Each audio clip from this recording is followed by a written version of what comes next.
तो सबसे पहले मैं इस परिचर्चा में जुड़े हुए सभी किसान भाइयों, कृषि विशेषज्ञों एवं विक्रेता बंधुओं को सादर नमस्कार। मैं के शर्मा विल्लोवुड द्वारा आयोजित इस परिचर्चा में जुड़े हुए पंजाब, हरियाणा एवं अन्य राज्यों के सभी किसान भाइयों एवं विक्रेता बंधुओं का हार्दिक स्वागत करता हूं। साथ ही साथ स्वागत करता हूं विल्लोवुड परिवार के कृषि विशेषज्ञ एवं अन्य सदस्यों का। इस परिचर्चा का शुभारंभ करने से पहले आपको अपना परिचय देना चाहता हूं। मैं के शर्मा वरिष्ठ विकास प्रबंधक की पोस्ट पे कार्यरत हूं और पंजाब, हरियाणा, हिमाचल एवं कश्मीर की सभी प्रचार गतिविधियां देख रहा हूं। हमारे लिए बड़ी खुशी की बात है कि आज हमारे बीच हमारे विल्लोवुड के वरिष्ठ विशेषज्ञ श्री विवेक रस्तोगी जी भी जुड़े हुए हैं। एक बार फिर उनका इस परिचर्चा में हार्दिक स्वागत है। श्री विवेक रस्तोगी जी, स्वागत करते हुए बताना चाहता हूं कि श्री विवेक रस्तोगी जी ने पंतनगर विश्वविद्यालय से शिक्षा ग्रहण की है और उन अलग अलग कंपनियों में लगभग 25। क्षमा चाहेंगे के शर्मा जी का कॉल ड्रॉप हुआ है। मैं थोड़ा सा, अगर शर्मा जी ज्वाइन कर लेंगे ठीक है, तो मैं आगे बढ़ाता हूँ कि शर्मा जी बता रहे थे कि श्री विवेक रस्तोगी जी पंतनगर विश्वविद्यालय से कृषि की शिक्षा दीक्षा अर्जित की हुई है और विभिन्न बड़ी अंतर्राष्ट्रीय कंपनियों में 25 साल से ज्यादा का अनुभव है। सभी फसलें, धान, प्रमुखता से धान में बहुत अच्छा काम किया है। धान के अलावा भी बहुत सारी जो मुख्य फसलें हैं, आपके गन्ना, गेहूं, कपास आदि में काम किया हुआ है। तो सर के पास अच्छा अनुभव है और जो भी उन्होंने मार्केट से, किसानों से, अपनी विश्वविद्यालय की पढ़ाई से सीखा है, वो पूरा अनुभव का लाभ हमें आज प्राप्त होगा। इसके साथ साथ आज की परिचर्चा में हमारे साथ जुड़े हुए हैं श्री अभिजीत बनर्जी जी। मुझे मतलब बहुत ज्यादा, तो अभिजीत सर हमारे मार्केटिंग मैनेजर हैं और सर का एंटोमोलॉजी की कीट विज्ञान पर बहुत ही अच्छा कमांड है और पिछले 15 साल से आसपास से का इंडस्ट्री का अनुभव है और खासकर धान पर विशेष रूप से परिपक्वता के साथ काम किया हुआ है सर ने। और बहुत ही मतलब कीट विज्ञान के ऊपर, कीड़ों के स्वभाव के ऊपर, उनका नियंत्रण कब करना चाहिए, कैसे करना चाहिए, इन सब चीजों पर उनकी पूरी विशेषज्ञता है। इस परिचर्चा में हमारे साथ अलग अलग क्षेत्र से, हरियाणा, पंजाब के अलग अलग एरिया से हमारे साथ कुछ हमारे फार्मर्स भी हमने शामिल किया है, जिनका मैं आपसे परिचय कराना चाहूँगा, जो कि वो अपने इसमें विचार भी व्यक्त करेंगे अपने। हमारे पहले किसान भाई हैं सरदार बलदीप सिंह जी, और जो कि गांव रुड़का, जिला लुधियाना, पंजाब से बिलोंग करते हैं, रहने वाले हैं और लगभग 30 एकड़ की खेती करते हैं। ये बहुत ही नॉलेज और बहुत ही प्रोग्रेसिव फार्मर हैं। अगले फार्मर हमारे हैं सरदार सुखविंदर सिंह जी, तो दिंगी, जिला पटियाला, पंजाब से के रहने वाले हैं और लगभग 100 एकड़ की खेती, धान की खेती करते हैं। इसके अगले हमारे फार्मर आते हैं, स्लाइड चेंज, हाँ। तीसरे हमारे फार्मर हैं सरदार सुरजीत सिंह जी, गांव बुदनवाला, शाहकोट, जिला जालंधर, पंजाब से हैं, जो कि लगभग 40 एकड़ का खेती करते हैं। अगले हमारे फार्मर हैं सरदार गुरदीप सिंह जी, मांगेआना, सिरसा से, डब्बाली, सिरसा से बिलोंग करते हैं, हरियाणा से।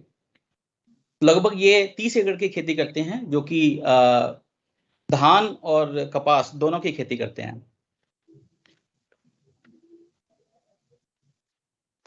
तो परिचर्चा शुरू करते हुए इस परिचर्चा का शुभारंभ करने के लिए मैं आमंत्रित करना चाहूंगा हमारे वरिष्ठ कृषि विशेषज्ञ श्री विवेक रस्तोगी जी को, और उनसे अनुरोध करूंगा कि वो हमारे साथ जुड़े हुए सभी किसान भाइयों को विल्लोवुड कंपनी के बारे में संक्षिप्त जानकारी दें। रस्तोगी सर। धन्यवाद के शर्मा जी। मेरी आवाज सब आप तक पहुंच रही है? जी जी सर। तो एक बार पुनः सभी इस वेबिनार से जुड़े हुए सभी किसान भाई जो भी मेरी आवाज सुन रहे हैं और इस वेबिनार से जुड़े हुए हैं, उन सबका सादर अभिनंदन, स्वागत है। और साथ ही विलोवुड कंपनी के डीलर्स, डिस्ट्रीब्यूटर्स, हमारे चैनल पार्टनर्स जो इस वेबिनार से जुड़े हैं, उन सब का भी मैं स्वागत करता हूं, अभिनंदन करता हूं, और हमारे विलोवुड टीम के सभी सदस्य जो इस वेबिनार से जुड़े हुए हैं। तो दोस्तों, खासतौर से जो हमारा मेन टॉपिक है आज का वेबिनार का, वो है धान की खेती में तना छेदक नियंत्रण। और उस विषय पर आने से पहले, चूंकि ये वेबिनार विलोवुड द्वारा ऑर्गेनाइज किया जा रहा है, तो मैं आप सभी लोग भी चाहते होंगे कि विलोवुड के बारे में थोड़ी सी जानकारी आपको दी जाए, और मैं भी चाहूंगा कि थोड़ा संक्षिप्त विवरण आपको हम विलोवुड का यहाँ पर शेयर करते हैं। तो दोस्तों, विलोवुड एक एग्रोकेमिकल की लीडिंग कंपनी है और लगभग 25 वर्षों से ज्यादा इस कंपनी को एस्टेब्लिश हुए हो चुका है। हमारे ग्रुप चेयरमैन श्री विजय मुंद्रा जी, वो राजस्थान को बिलोंग करते हैं, बीकानेर जिले को बिलोंग करते हैं। 25 साल पहले उन्होंने हांगकांग से विलोवुड की स्थापना की और हांगकांग से अपने बिजनेस को, व्यापार को अपने स्टार्ट किया था। और हांगकांग से चलता हुआ ये सफर बहुत आगे तक पहुंच गया और आज हम हिंदुस्तान में, यूएसए में, यूएई में, हांगकांग, चाइना, केन्या, कई देशों में से हम इस बिजनेस को, अपने विलोवुड के बिजनेस को ऑपरेट कर रहे हैं। और वहां से हम करीब 50 से ज्यादा देशों में अपने प्रोडक्ट सप्लाई कर रहे हैं और 50 से अधिक देशों के किसानों को की सेवा कर रहे हैं। दोस्तों, हिंदुस्तान में हमारा व्यापार 2006 में स्टार्ट हुआ था और 2006 में हम लोग, जो हिंदुस्तान की दूसरी कंपनियां थी, एग्रोकेमिकल्स मैन्युफैक्चरर्स थे, मार्केटिंग वाली कंपनियां थी एग्रोकेमिकल्स को बेचने वाली, उनको हम टेक्निकल्स सप्लाई करते थे और उनके लिए टोल मैन्युफैक्चरिंग भी करते थे। तो हमारी फैक्ट्रीज में उनके लिए हम प्रोडक्ट बनाते थे। 2012 में हमने अपना ब्रांड बिजनेस स्टार्ट किया और ये ब्रांड बिजनेस के लिए और टेक्निकल जो भी हम लोग सप्लाई करते थे उसके लिए हमें, जो टोल मैन्युफैक्चरिंग हम करते थे उसके लिए हमने गुजरात में 3 हमारी फैक्ट्रियां हैं। बड़ौदा में श्री जी के नाम से वो फैक्ट्रीज हैं जहां पर ये सारे एग्रोकेमिकल्स हम बनाते हैं। और साथ ही विलोवुड की एक R&D सेंटर, जो कि बहुत बड़ा अपने आप में एक state of the art facility है और बहुत ही अच्छी R&D सेंटर हमने स्थापित किया है। एशिया में इस R&D सेंटर को यदि हम कहें तो नंबर 1 का स्थान हमारे R&D सेंटर को मिला हुआ है। इस R&D सेंटर में हम ना केवल अपनी केमिकल्स को की रिसर्च और विकास का कार्य हम यहाँ पर देखते हैं, बल्कि अन्य कंपनियों के लिए भी यहाँ पर रिसर्च वर्क किया जाता है। तो आपको हम यहाँ बता दें कि 2019 में इस R&D सेंटर्स को, जो यहाँ पर फोटोग्राफ में आप देख रहे हैं, गुजरात के चीफ मिनिस्टर श्री विजय रूपानी जी ने इसको 25 नवंबर 2019 को इसका इनॉग्रेशन किया था। यह फोटोग्राफ्स में आप देख रहे हैं, श्री विजय रूपानी जी द्वारा ये R&D सेंटर हमारा इनॉग्रेट हुआ है। और साथ ही हमारे चेयरमैन श्री विजय मुंद्रा जी भी आपको फोटोग्राफ में यहाँ दिखाई दे रहे हैं। दोस्तों, ये बहुत ही बड़ी R&D लैब है। यहाँ पर वर्ल्ड लेवल के बहुत बड़े-बड़े रिसर्च प्रोग्राम्स चल रहे हैं और आने वाले समय में इस लैब के माध्यम से, इस R&D सेंटर के माध्यम से आप लोगों को खेती और उससे संबंधित जुड़े हुए बहुत सारे एग्रोकेमिकल्स नए-नए आपको दिए जाएंगे। जैसा कि मैंने आपको बताया कि हम ऑलमोस्ट 50 से ज्यादा देशों में कार्यरत हैं और America, Africa, UAE, India, China, Hong Kong, यहाँ हमारे कॉर्पोरेट ऑफिसेज हैं और यहाँ से हम पूरे विश्व को संचालित करते हैं अपने व्यापार को। हिंदुस्तान में यदि व्यापार की हम बात करें तो हम कोई भी लगभग ऐसा स्टेट नहीं है जहां पर हमारी प्रेजेंस ना हो। हर स्टेट में हम लोग प्रेजेंस हैं। हर क्षेत्र में हमारे एग्रोकेमिकल्स आज धूम मचा रहे हैं। सभी किसान विलोवुड को आज अच्छी तरह से भलीभांति परिचित हैं। बहुत ही कम समय में विलोवुड ने बहुत अच्छे मुकाम, बहुत बड़े मुकाम हासिल किए हैं और उन सभी के पीछे आप सभी किसान भाइयों का बहुत बड़ा सहयोग है। दोस्तों, जो हमने बताया कि गुजरात में हमारी 3 फैक्ट्रियां हैं जहां पर हम कृषि रक्षा रसायन आप लोगों के लिए बनाते हैं और अन्य कंपनियों को भी वहां से बनाकर देते हैं। इसके साथ ही हम आपको बता दें कि हमारा बहुत ही जल्द ऑलमोस्ट अगले साल या अगले से अगले साल टेक्निकल प्लांट भी हमारा एग्रोकेमिकल्स का यहाँ गुजरात में एक दहेज नामक जगह है, वहां पर स्टार्ट हो जाएगा। दोस्तों, इस कंपनी की सबसे बड़ी जो पहचान है वो है इसकी क्वालिटी, और उस क्वालिटी को लेकर, उस गुणवत्ता को लेकर हमें बहुत सारे सर्टिफिकेट्स हमने अर्जित किए हैं। गुणवत्ता जिस कंपनी की भी अच्छी होती है उसका आने वाला समय जो है वो अच्छा होता है। तो हमें ISO सर्टिफिकेशन हमें मिला हुआ है। ISO 9001 2008 में हमें मिल गया था। ISO 14001 हमें 2004 में मिल गया था। OHSAS 18001 सर्टिफिकेशन भी हमारे पास में है। और सबसे बड़ी बात यह है कि इन ISO से भी एक अच्छा सर्टिफिकेट होता है, वो होता है NABL, जो कि गुणवत्ता और क्वालिटी के लिए ही हमें दिया जाता है। वो मिला हुआ है, NABL का सर्टिफिकेट है। और जैसा कि मैंने बताया कि हमारा जो R&D सेंटर है उसको GLP एक्रेडिशन मिला हुआ है, गुड्स लैब प्रैक्टिसेस, जो कि बहुत ही अपने आप में एक बहुत बड़ा सर्टिफिकेशन है, जो कि बहुत कम लेबोरेटरीज को ये सर्टिफिकेट मिलता है। दोस्तों, आपने देखा होगा कि बहुत सारी कंपनियां हिंदुस्तान में बाजार में आपको मिलती होंगी, बहुत सारे प्रोडक्ट मिलते होंगे। कई बार आपको लगता होगा कि प्रोडक्ट तो सभी एक से हैं, सभी लोग वही प्रोडक्ट बनाते हैं, वही उत्पाद होते हैं, वही एग्रोकेमिकल्स होते हैं। किसी का रेट 10 रुपए ज्यादा होता है, किसी का रेट 10 रुपए महंगा होता है, लेकिन समझ में नहीं आता कि कौन सा प्रोडक्ट जो है वो हमें चूज करना चाहिए, कौन सा सही प्रोडक्ट है। तो खासतौर से मैं यहाँ पर बता दूं कि बेसिकली एक तो ये होता है, जैसे आप एग्रोकेमिकल की बात करते हैं, मैं बहुत ही कॉमन सा एग्जांपल लेता हूँ। जैसे आप सभी लोग जानते होंगे मोनोक्रोटोफॉस, अब तो कई स्टेट में वो बैन है, लेकिन हर केमिकल के पीछे एक परसेंटेज लगा होता है। जैसे 36%, क्लोरपाइरीफॉस 20%, या क्लोरपाइरीफॉस 50%, या एसिटामेप्रिड 20%। ये जो परसेंटेज होता है, तो जनरली क्या है कि परसेंटेज देने वाली कंपनियां तो बहुत सारी होती हैं। आप जांच कराएंगे तो बहुत सारी कंपनियों के, सभी कंपनियों के, जो भी अच्छी कंपनियां हैं, अच्छे स्तर की कंपनियां हैं, उनकी परसेंटेज बिल्कुल आपको मेंटेन मिलेगी और सही मिलेगा। लेकिन क्या कभी आपने सोचा है कि ये जो 20% लिखा है, इस 20% के अतिरिक्त इसमें 80% भी कुछ और है, तभी तो ये प्रोडक्ट बना है। और उस 80% की क्वालिटी के बारे में कोई भी चर्चा नहीं करता, और ना ही किसी भी लेबोरेटरीज में उसकी टेस्टिंग होती है।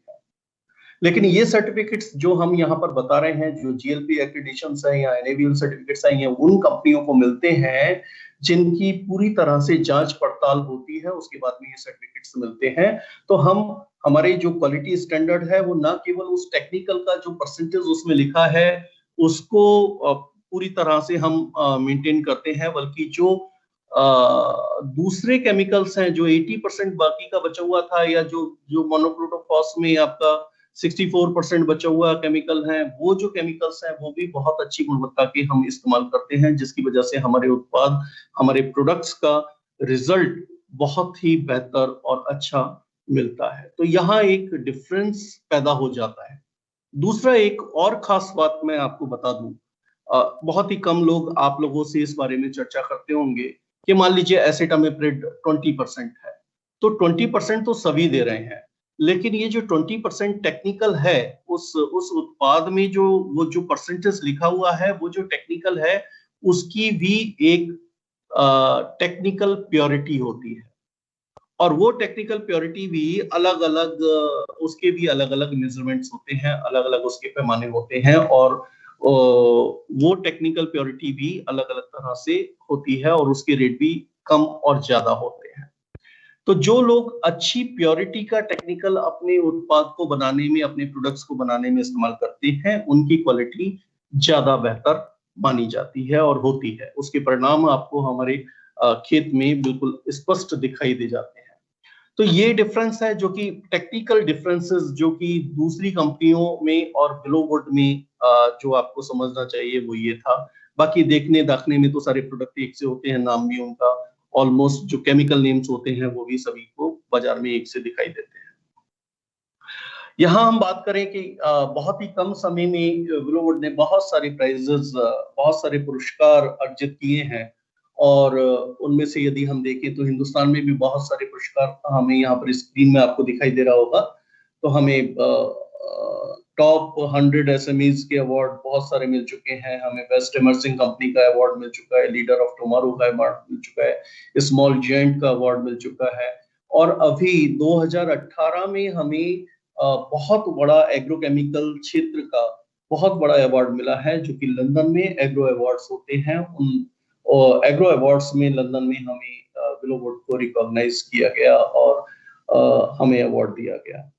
स्कॉच अवार्ड 2019 में अभी जस्ट पिछले साल ही हमें मिला है, और बेस्ट इनोवेशन का भी अवार्ड हमारे हाथ में आया है। तो बहुत ही कम समय में इस कंपनी ने बहुत सारे अवार्ड अर्जित किए हैं, और ये अवार्ड्स ये जताते हैं कि कंपनी अपनी कितना सिंसियरली अपनी गुणवत्ता और इन सब चीजों को मेंटेन कर रही है, प्रोडक्ट्स को मेंटेन कर रही है, और बिलोवुड की जो टीम है वो किसानों के साथ में मिलकर किस तरह से अच्छा कार्य कर रही है।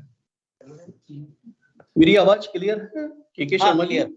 क्लियर। हाँ, तो आगे मैं चर्चा को आगे बढ़ाते हुए आपको जानकारी देना चाहता हूँ कि बिलोवुड के पास में कोई भी फसल ऐसी नहीं है जिस फसल का सॉल्यूशन बिलोवुड के पास में ना हो। बिलोवुड के पास में हर वो उत्पाद है, हर वो प्रोडक्ट है जो किसी भी फसल की सुरक्षा के लिए जो भी हम रसायन उपयोग करते हैं वो सारे हर तरह से, हर बीमारी, हर कीड़े के लिए हमारे पास में कृषि रक्षा रसायन उपलब्ध है। तो एक इंटीग्रेटेड सॉल्यूशंस हम लोगों को प्रोवाइड करते हैं। हमारे पास में लगभग 80 से ज्यादा प्रोडक्ट हैं, और जो कि हर फसल में हमारे कार्य करते हैं, जिसमें से कीटनाशक, फफूंदनाशक और खरपतवार नाशक, और उसके अतिरिक्त पौध विकास वर्धक बहुत सारे प्रोडक्ट हैं। दोस्तों, आज जो हम चर्चा आपके वेबिनार में करेंगे वो हम धान की खेती के बारे में करेंगे, और उसमें लगने वाले कीट, तना छेदक के बारे में हम आपसे बातचीत करेंगे। उसकी रोकथाम के लिए कौन कौन से उत्पाद या कौन सा उत्पाद सबसे बेहतर हो सकता है, या बाजार में कौन से प्रचलित हैं, और हम लोगों के पास में उनसे बेहतर कौन सा उत्पाद है, उसके बारे में हम यहाँ पर चर्चा करेंगे। लेकिन चर्चा तो चूंकि देखिए ये मेरे ख्याल से 1 घंटे, सवा घंटे में सारी कंप्लीट हो जाएगी, खत्म हो जाएगी, लेकिन बहुत सारे चीजें जो आप जानना चाहेंगे बिलोवुड के बारे में, क्योंकि हमने कहा कि 80 उत्पाद हैं, 80 उत्पाद के बारे में हम इस परिचर्चा में तो आपसे चर्चा उसकी नहीं कर सकते, लेकिन हम यहाँ पर आपको जानते हैं कि हमारा एक बिलोवुड crop protection app Google Play Store पर आपको मिलेगा। ये जो लोग भी इंटरनेट चलाते हैं और ऐप के बारे में जिनको भी जानकारी है, तो वो लोग समझ सकते हैं इस चीज को। जिनके पास भी एंड्रॉइड फोन है, स्मार्टफोन है, वो लोग अपने फोन में ही बिलोवुड की सारी जानकारी देख सकते हैं। दोस्तों, यहाँ पर मैं बता दूं कि ये बिलोवुड क्रॉप प्रोटेक्शन एप्लीकेशन ना केवल हमारे सारे उत्पादों के बारे में आपको पूरी जानकारी देगा कि कौन कौन से उत्पाद, कौन कौन से प्रोडक्ट ये कंपनी बनाती है, और उन प्रोडक्ट्स का हम कहां कहां पर किस किस फसल में, किस कीड़े के अगेंस्ट में, किस बीमारी के लिए, किस काम के लिए इस्तेमाल किया जा सकता है, किस मात्रा में इस्तेमाल किया जा सकता है, वो सब जानकारी मिलेगी। बल्कि उसके अतिरिक्त हमने इस एप्लीकेशन में बहुत सारी फसलों की जानकारी भी आपको दे रखी है। तो फसलों में लगने वाले कीट, बीमारी, उनकी फसलों की समस्याएं, उनके बारे में भी हमने इसमें पूरा मटेरियल डाला हुआ है। तो वहां पर इस ऐप के माध्यम से आप विभिन्न फसलों की, रबी और खरीफ की फसलों के बारे में पूरी जानकारी भी प्राप्त कर सकते हैं। उनमें लगने वाले कीट, बीमारियों के बारे में जानकारी प्राप्त कर सकते हैं। उन बीमारियों और कीड़ों के लिए कौन से उत्पाद बेहतर हैं, उनके बारे में पूरी जानकारी प्राप्त कर सकते हैं। इस एप्लीकेशन में एक और बहुत अच्छी चीज हमने डाली हुई है, वो है सेफ्टी मेजर्स। देखिए, जो कीटनाशक होते हैं वो वैसे तो दवा होती है लेकिन जहर होती है, ठीक है। तो दवा इसलिए क्योंकि ये हमारी फसल के लिए अच्छी है और हमारी फसल और पैदावार के लिए अच्छी है, इसलिए हम इसको दवा बोलते हैं। लेकिन ये इसका जो नेचर है वो जहर होता है, पॉइजन होता है। तो हमें कीटनाशक का इस्तेमाल करते समय किन किन बातों से सावधानी रखनी चाहिए, उनकी भी पूरी जानकारी हमें यहाँ पर दी गई है। और एक बहुत अच्छी जानकारी हमने इसमें दी है, वो है एंटीडोट। एंटीडोट में कई बार क्या होता है कि किसी कारण से यदि कोई किसान को कोई दवा नुकसान कर जाए, या कोई किसान गलती से उस दवा का दुरुपयोग कर ले या पी जाए, या कुछ भी ऐसा दुर्घटना यदि किसी के साथ हो जाती है, तो हमें समझ में नहीं आता कि हमें क्या करना चाहिए। तो प्रथम उपचार हमें क्या करना चाहिए, वो इसमें जानकारी पूरी दे रखी है। डॉक्टर्स को भी हम उसके बारे में सारा बता सकते हैं, कौन से एंटीडोट्स, कौन से कीटनाशक के अगेंस्ट में है, वो सब हम उसको जानकारी वहां पर डॉक्टर को भी दे सकते हैं हॉस्पिटल में। और स्वयं भी हम इन सब जानकारी को यहाँ से प्राप्त कर सकते हैं। और दोस्तों, सबसे बड़ी चीज होती है एक किसान के लिए मौसम। हमारी फसल मौसम पर, बारिश पर, वर्षा पर बहुत ज्यादा आधारित होती है। कुछ फसलें ऐसी होती हैं कि ज्यादा बारिश हो जाए, यदि हमें पता है कि आने वाले समय में ज्यादा बारिश हो जाएगी, तो अभी बिजाई करना सही नहीं है, क्योंकि जो भी हम बीज बोएंगे, जैसे सोयाबीन की हम बात करें, तो सोयाबीन में यदि बारिश आने के बाद, मतलब बुआई करने के बाद में बहुत तेज बारिश हो जाती है या ज्यादा दिन तक बारिश होती रहती है, तो बीज सड़ जाता है। तो इसी तरीके से यदि मान लीजिए आपने बुआई की और बुआई करने के बाद में किसी भी फसल की और सूखा पड़ गया, बारिश नहीं हो पाई, पानी नहीं लगा पाए किसान भाई, तो भी बहुत दिक्कत होती है। तो हमें हमारे क्षेत्र में, हमारे गांव में, हमारी तहसील में, हमारे जिले में, इवन हमारे गांव में कब कब बारिश होगी, कितना बारिश होगी, उसका परसेंटेज कितना होगा बारिश का, है ना, उसका ये, और कितना तापमान रहने वाला है, आंधी तूफान, ये सब की जानकारी वेदर वाले सेगमेंट में दी जा रही है।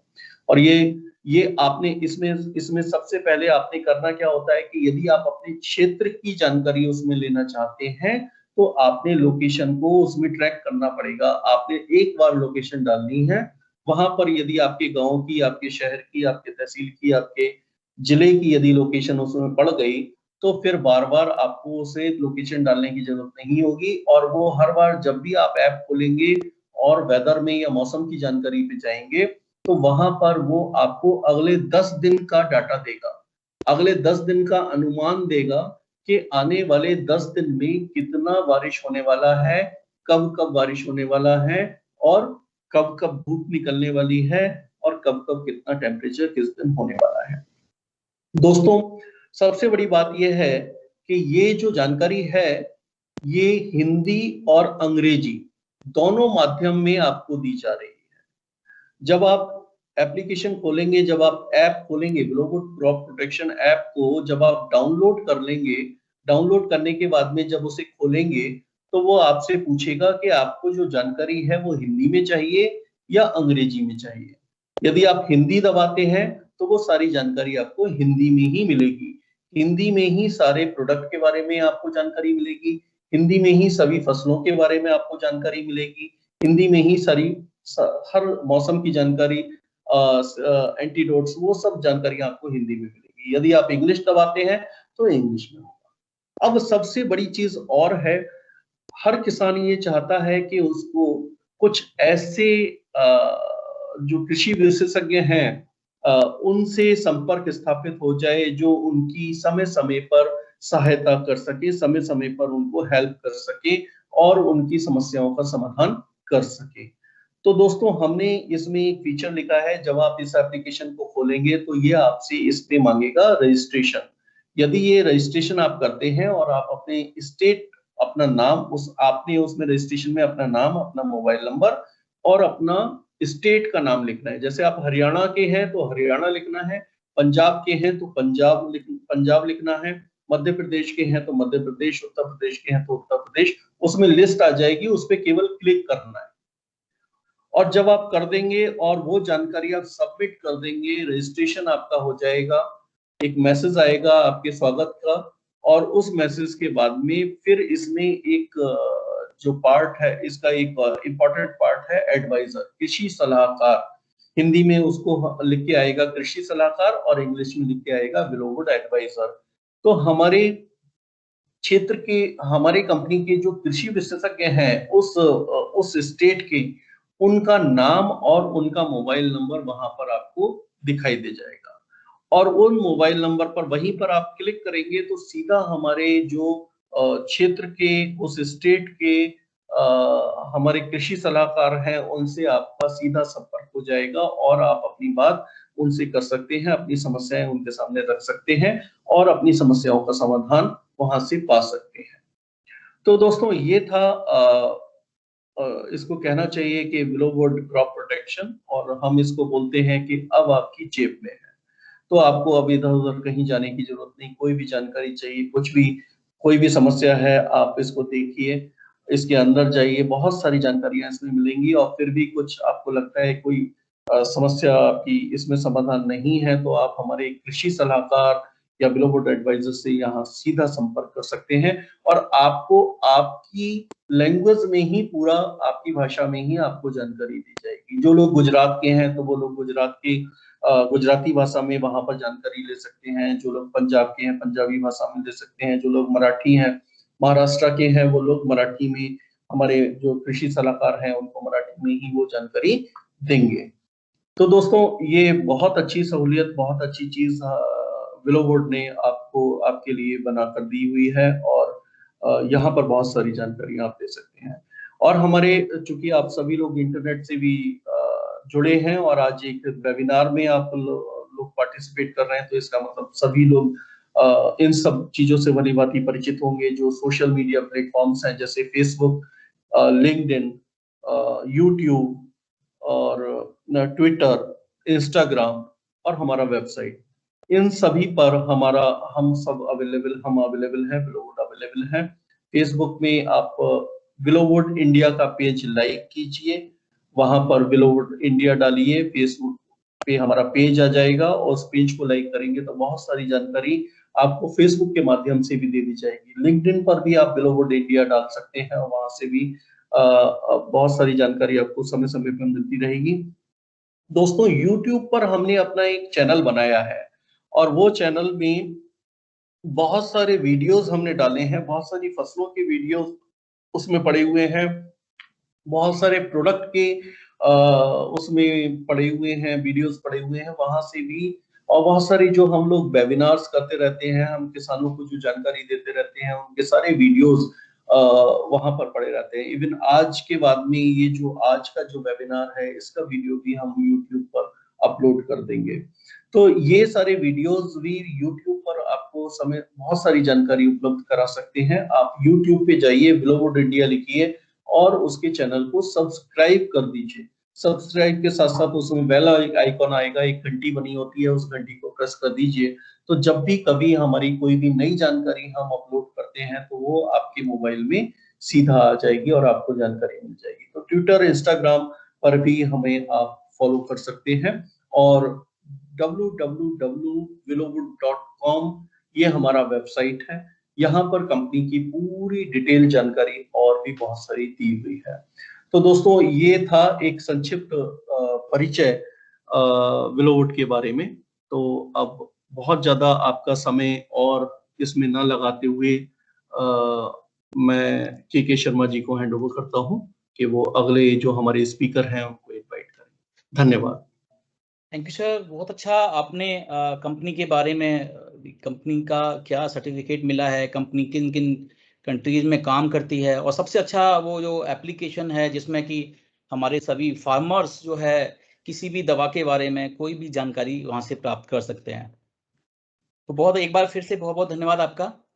तो आगे हम चलते हैं कि मैं अनुरोध करूंगा हमारे कृषि विशेषज्ञ डॉक्टर कृषि विशेषज्ञ अभिजीत जी से, जो कि आए और जो आज हमारी परिचर्चा का जो विषय है उस पर प्रकाश डाले हैं, और वो विषय हमारा है तना छेदक प्रबंधन, धान की फसल में तना छेदक प्रबंधन। धन्यवाद के शर्मा। हेलो, नमस्कार, सत श्री अकाल, आदाब। मेरा नाम अभिजीत है। मैं धान के ऊपर काम करता हूँ। एक्चुअली मेरा काम धान के ऊपर ही है, और मैं ये आशा करता हूँ कि आप और आपका परिवार इस कठिन समय में कुशल मंगल है, सब कुछ अच्छा है, आगे भी अच्छा ही होगा। तो समय उतना व्यर्थ ना करते हुए धान पे आते हैं। उतना लंबा डिस्कशन नहीं होगा धान का। मैं कोशिश ये करूंगा कि जो मोटी मोटी और जो इंपॉर्टेंट बातें हैं धान को लेके अभी के कॉन्टेक्स्ट में, क्योंकि अभी धान का ट्रांसप्लांटिंग रोपाई स्टार्ट हो जाएगा, तो क्या प्रॉब्लम आती है, क्यों आती है। मैं ज्यादा जो हम लोग का डिस्कशन होगा आज वो क्यों पे ज्यादा होगा, कैसा होता क्यों है। आप लोग बहुत से मीटिंग्स में गए होंगे, क्यों कोई नहीं बताता। मैं कोशिश करूंगा क्यों होता है ऐसा, उस पर ज्यादा प्रकाश डालेंगे हम। और उस जो हमारा प्रॉब्लम है तना छेदक का, उसको कंट्रोल करने के लिए हमारे पास कौन सा उत्पाद है और हम बाकी उत्पादों से कहाँ पे अच्छे हैं, वो आपको बताएंगे कि आपको क्या फायदा इससे मिलेगा। इसके अलावा क्या डोज पे जाता है, मात्रा क्या है, क्या समय है, क्या विधि है, इस पे चर्चा होगा। तो अगर धान की बात करें तो भारत धान का दूसरा सबसे बड़ा उत्पादक है पूरे दुनिया में। भारत धान का दूसरे सबसे बड़ा उत्पादक है। अगर थोड़ा पीछे जाते हैं, आजादी के समय जाते हैं, 1947 1950 का जब समय था, उस समय भारत क्या था, धान और गेहूं इंपोर्ट करता था। उस समय आजादी मिली थी, हमें उतना डेवलप नहीं थे, हमारी कृषि उतनी डेवलप नहीं थी उस समय। 1965 में आपका हरित क्रांति आया। उसके बाद से भारत का कृषि का जो फेस था, जो चेहरा था, वो पूरा चेंज होना स्टार्ट हुआ। हम अपना खाना पहले आयात करते थे, इंपोर्ट करते थे। 1965 के बाद में जब ट्रेनिंग सेंटर्स खुले, हाइब्रिड आपके सीड्स आए, ठीक है, नए नए तकनीकों का किसानों के पास उसका वितरण हुआ, किसानों को ट्रेनिंग दिया गया, यूनिवर्सिटीज खुली, पंतनगर का जैसे नाम लिया गया था, पहला एग्रीकल्चर यूनिवर्सिटी है। तो इतना जब एग्रीकल्चर एक साइंस की तरह जब देखना स्टार्ट हुआ, तो 1965 के बाद हमारा चेहरा चेंज हुआ, और आज भारत धान एक्सपोर्ट करता है। और उसमें से एक्सपोर्ट कर देखा जाए तो पंजाब हरियाणा का मेजर शेयर है एक्सपोर्ट में। बहुत धान पंजाब हरियाणा से चावल एक्सपोर्ट होता है, आपके मिडिल ईस्ट कंट्रीज में जाता है, जैसे ईरान, इराक, जहाँ पे जो बासमती चावल है आपका, वहां पे बिरयानी अच्छा बनता है, तो वहां पे एक्सपोर्ट होता है। अगर भारत में धान की क्षेत्रफल की बात करें तो लगभग 44 मिलियन हेक्टेयर पे इसका खेती होता है, और ये हर साल इतना ही रहता है, 43, 44, 43, 44 रहता है, इतना फ्लक्चुएट नहीं करता है। और जो उत्पादन है वो हर साल बढ़ते जा रहा है, और जो लास्ट ईयर का उत्पादन का एस्टिमेट किया गया, जो मतलब एक अंदाजा लगाया गया है, वो लगभग 118 मिलियन मीट्रिक टन का है। इसके अलावा अगर धान की खेती की बात करें तो धान आपका जो मुख्य खेती होता है वो खरीफ सीजन होता है, जो आपका मई जून में पौध नर्सरी लगता है, फिर आपके मेन फील्ड में ट्रांसप्लांटिंग होता है। पंजाब हरियाणा और यूपी की बात करें तो लगभग एक ही बार खेती होता है। तराई बेल्ट यूपी का रुद्रपुर जो है वहां पे 2 बार होता है, समर पैडी लगता है। इसके अलावा अगर हम बंगाल की बात करें, छत्तीसगढ़ की बात करें, उड़ीसा की बात करें, कर्नाटक, केरल की बात करें, तो वहां पे धान आपका 2 से 3 बार लगता है। तो धान हमारा एक सिर्फ फसल ही नहीं है, हमारे दिनचर्या में भी इसका बहुत इंपॉर्टेंट रोल है। क्यों है? क्योंकि जब बच्चा पैदा लेता है तो 6 महीने में जो पहला खाना उसको दिया जाता है वो आपका चावल ही होता है, उसको हम लोग अन्न प्राशन कहते हैं। कहीं कहीं बंगाल में आप जाओगे तो मुख्य भात कहता है, तो उसको चावल से उसको दिया जाता है। आपका केरला में जाओगे तो वहां पे कुछ और नाम से कहा जाता है। तो पहला जो बच्चा को भी खाना दिया जाता है वो चावल ही होता है। इसके अलावा चावल जो है आपका बहुत अच्छा सोर्स है एनर्जी का, एनर्जी इंस्टेंट मिलता है हमें चावल से, डाइजेशन करने में बहुत इजी होता है चावल। तो चावल हमारे डेली के दिनचर्या में एक पार्ट भी है। अगर भारत में ही देखें तो जो मेजर राज्य हैं आपके, मेजर जो 50% भारत का जो चावल का उत्पादन है इन्हीं 5 राज्यों से आता है। पहले में पश्चिम बंगाल आता है, लगभग 15 मिलियन मीट्रिक टन में है। दूसरा पंजाब आता है, 13 मिलियन मीट्रिक टन। तीसरा उत्तर प्रदेश है, वो भी लगभग 13 मिलियन मीट्रिक टन में है। चौथा आंध्र प्रदेश है, वो लगभग 8 मिलियन मेट्रिक टन और 5वां बिहार है। इन 5 राज्य का जो चावल का उत्पादन है वो भारत का 50% इन्हीं 5 राज्यों से आ रहा है हमारा। तो ये प्रमुख आपके धान उत्पादक राज्य हैं हमारे भारत में। अब आते हैं फसल के ऊपर। देखिए किसी भी फसल में, चाहे वो धान हो, चाहे वो कपास हो, चाहे वो आपके सब्जी की खेती हो, सोयाबीन हो, कोई भी फसल हो, किसी भी फसल में फसल चक्र को जानना बहुत इंपॉर्टेंट, बहुत अनिवार्य होता है। अगर हम अभिजीत जी, सॉरी, आप क्षमा चाहूंगा, मैं केवल एक बार एक डिक्लेरेशन जरूर कर दीजिए कि जिन लोगों को इस प्रेजेंटेशन के दौरान या कुछ प्रश्न हो वो लिखकर चैट बॉक्स में डाल सकते हैं, जिसके बाद में उनका जवाब भी दे दिया जाएगा। हाँ, ये मैं मिस कर गया था, I'm सॉरी। अगर आपको इस प्रेजेंटेशन के दौरान या परिचर्चा या डिस्कशन के दौरान कुछ भी सवाल मन में आता हो तो आप चैट बॉक्स में जाएं, वहां पे सवाल अपना टाइप करें। सेशन जब एंड हो जाएगा तब एक सेशन हम रखेंगे क्वेश्चन आंसर्स का। कोशिश ये करेंगे कि लगभग सभी क्वेश्चंस का आंसर दिया जाए। अगर कुछ क्वेश्चंस का आंसर नहीं दे पाते हैं तो जो हमारे फील्ड के जो मार्केटिंग या जो आपके डेवलपमेंट के बंदे हैं जो आपसे जुड़े हुए हैं, वो उन प्रश्नों का उत्तर आपको, समाधान आपको दिया जाएगा। लेकिन कोशिश यही रहेगा कि मैक्सिमम प्रश्नों का उत्तर दिया जाए। तो वापस आते हैं फसल चक्र के ऊपर। तो किसी भी फसल में फसल चक्र को अगर थोड़ा बहुत हम जान लेते हैं तो हमें फसल में आने वाली कीटों का, बीमारियों का एक अंदाजा होता है कि किस समय क्या बीमारी आएगी, किस समय क्या कीट आएगा और क्या समाधान उसका हो सकता है जो कम दाम में हो और हमें अच्छा बेनिफिट मिले। क्योंकि देखिए किसी भी कीटनाशक का या किसी भी आपका फंगीसाइड का, दवाई का जो उद्देश्य होता है वो कीड़ों को समाप्त करना नहीं होता। हम कभी भी सभी कीड़ों को नहीं मार सकते हैं, हम कीड़ों को कंट्रोल करते हैं, उसके पॉपुलेशन को कंट्रोल करते हैं।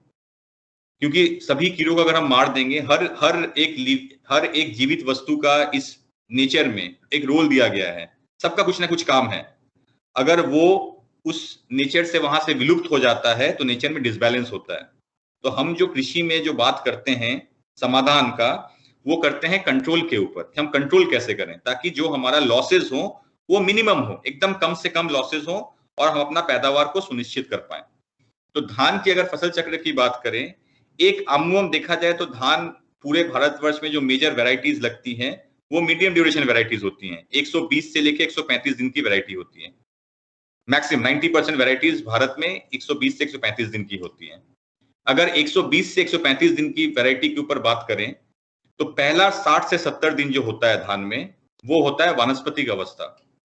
वानस्पतिक अवस्था मतलब क्या होता है कि धान उस समय ग्रो करता है। ग्रो करने का मतलब हो गया धान में नए पत्ते आते हैं, धान का हाइट बढ़ता है, धान में कल्ले निकलते हैं, जो टिलरिंग की बात करते हैं जो सबसे इंपॉर्टेंट है। तो वानस्पतिक अवस्था में क्या होता है, धान में कल्ले निकलते हैं, धान में पत्ते निकलते हैं, धान का ग्रोथ होता है। हम इस तरीके से भी समझ सकते हैं कि जो हमारा फर्टिलाइजर एप्लीकेशन होता है, जो खाद हम देते हैं, वो हम देते हैं 40-45 दिन तक ही देते हैं ना रोपाई के बाद। वो इसलिए देते हैं कि 60-70 दिन के बाद धान का जो मुख्य ऑब्जेक्टिव है, उसका जो लक्ष्य होता है वो खाना खाना नहीं होता, वो एंटर कर जाता है आपके प्रजनन अवस्था में, जिसको हम लोग कहते हैं रिप्रोडक्टिव स्टेज। धान में रिप्रोडक्टिव स्टेज में क्या होता है, धान में जो नर और मादा होती है वो एक ही फ्लावर, एक ही फूल में मिलता है।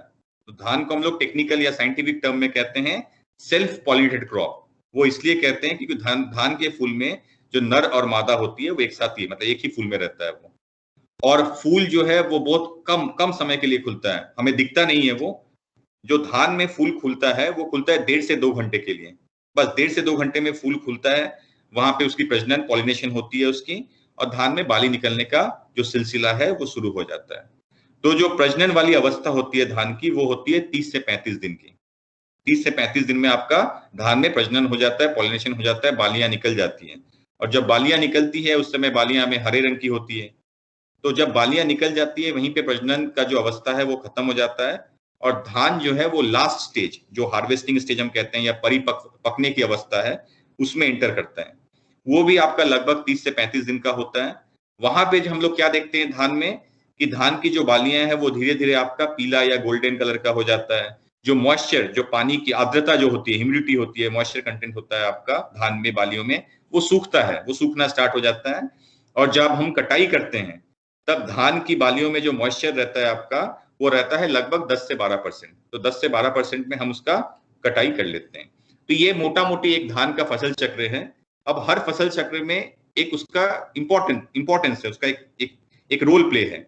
अगर हम वानस्पतिक अवस्था की बात करें तो सबसे इंपॉर्टेंट क्या होता है आपका वानस्पतिक अवस्था में, एक तो होता है खरपतवार नियंत्रण, और दूसरा जो आता है वो आपका आता है तनाछेदक। और आजकल कुछ समय से देखा जा रहा है कि पत्ता लपेट भी आना स्टार्ट हो गया है। मैं बोलूंगा क्यों आना स्टार्ट हो गया, उस पर भी चर्चा होगी।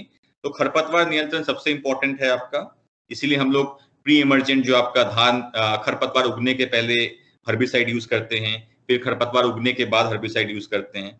खरपतवार नियंत्रण क्यों जरूरी है? क्योंकि अगर हम पहले 60 दिन तक खरपतवार नियंत्रण नहीं करते हैं तो लगभग 50 से 60% का पैदावार का क्षति होता है। वो इसलिए होता है क्योंकि खरपतवार धान के साथ उसके खाद, उसका पानी, उसका लाइट जो हम सनलाइट लेते हैं, और इवन उसका जो स्पेस है, जो जगह है उसको, उस सब के साथ कंपटीशन, लड़ाई होती है धान और खरपतवार में। तो पहला जो 35 दिन रोपाई के बाद होता है वो खरपतवार नियंत्रण सबसे अनिवार्य होता है। उसके बाद जो प्रॉब्लम आती है वो तनाछेदक का आता है। कुछ दिनों से पत्ता लपेट भी आना स्टार्ट हो गया है।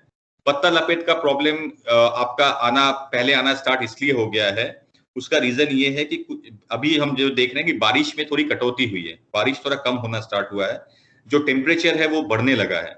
इसके साथ साथ जो आपका लीफ फोल्डर, जो आपका पत्ता लपेट है, वो धान के साथ साथ आपके आजू बाजू आसपास जो फसल है उसमें भी अपना जीवन चक्र पूरा कर सकता है। लेकिन तनाछेदक जो है वो सिर्फ और सिर्फ धान में ही अपना जीवन चक्र पूरा करता है। अगर धान नहीं रहा तो तनाछेदक नहीं आएगा, अगर धान है तो तनाछेदक के आने की संभावना ज्यादा होती है। इसके साथ साथ जो प्रजनन अवस्था में जो प्रॉब्लम आती है उसमें आपका शीथ ब्लाइट आता है, कभी कभी शीथ रॉट भी आता है, जिसमें आपका जो तना होता है धान का वो आपको उसमें धब्बे दिखाई देते हैं, वो शीथ ब्लाइट का प्रॉब्लम है। कभी कभी बालियों में काले काले धब्बे दिखाई देते हैं, वो शीथ रॉट का प्रॉब्लम है। इसके साथ साथ आपका बैक्टीरियल लीफ ब्लाइट भी आता है, आपका पत्ता जो है ऊपर से सूखना स्टार्ट हो जाता है धान में, और साइड में हम देखते हैं पहले नारंगी कलर का आपका लाइंस दिखते हैं, बाद में वो पीले कलर के हो जाते हैं, तो बैक्टीरियल लीफ ब्लाइट भी आता है। फिर लास्ट स्टेज में जब आपका बाली निकल जाता है तो ब्लास्ट की समस्या भी दिखती है, जिसको हम लोग कहते हैं नेक ब्लास्ट या नोट ब्लास्ट, वो भी समस्याएं आती हैं। तो और अभी जो आपके पंजाब, हरियाणा या उड़ीसा, छत्तीसगढ़ वहां चले जाते हैं तो सबसे इंपॉर्टेंट जो अभी कीड़ा दिखाई देता है वो होता है आपका भूरा फुदका, हम लोग कहते हैं ब्राउन प्लांट हॉपर। वो भी आपका आना स्टार्ट होता है, वो लास्ट स्टेज पे आता है, लगभग आपका 80-90 दिन रोपाई के बाद वो आता है। अब अभी 120 से 35 दिन में जो हम चर्चा कर रहे थे, तो पहला 60 से 70 दिन आपका होता है वानस्पतिक अवस्था, फिर 30 से 35 दिन आपका होता है प्रजनन अवस्था, और लास्ट 30 से 35 दिन आपका होता है पकने की अवस्था। अगर हम लॉन्ग ड्यूरेशन वैरायटीज लगाते हैं, जैसे आपका बासमती हो गया या PR 121 हो गया, वहां पे क्या होता है कि जो वानस्पतिक अवस्था है वो हो जाता है 90 से 100 दिन का, लेकिन जो प्रजनन अवस्था है या जो पकने की अवस्था है वो 30 से 35 दिन का ही रहता है, वो चेंज नहीं होता। सिर्फ वानस्पतिक अवस्था जो होता है वो थोड़े लंबा हो जाता है, मतलब उसमें ग्रोथ थोड़ा लंबे समय तक चलता है।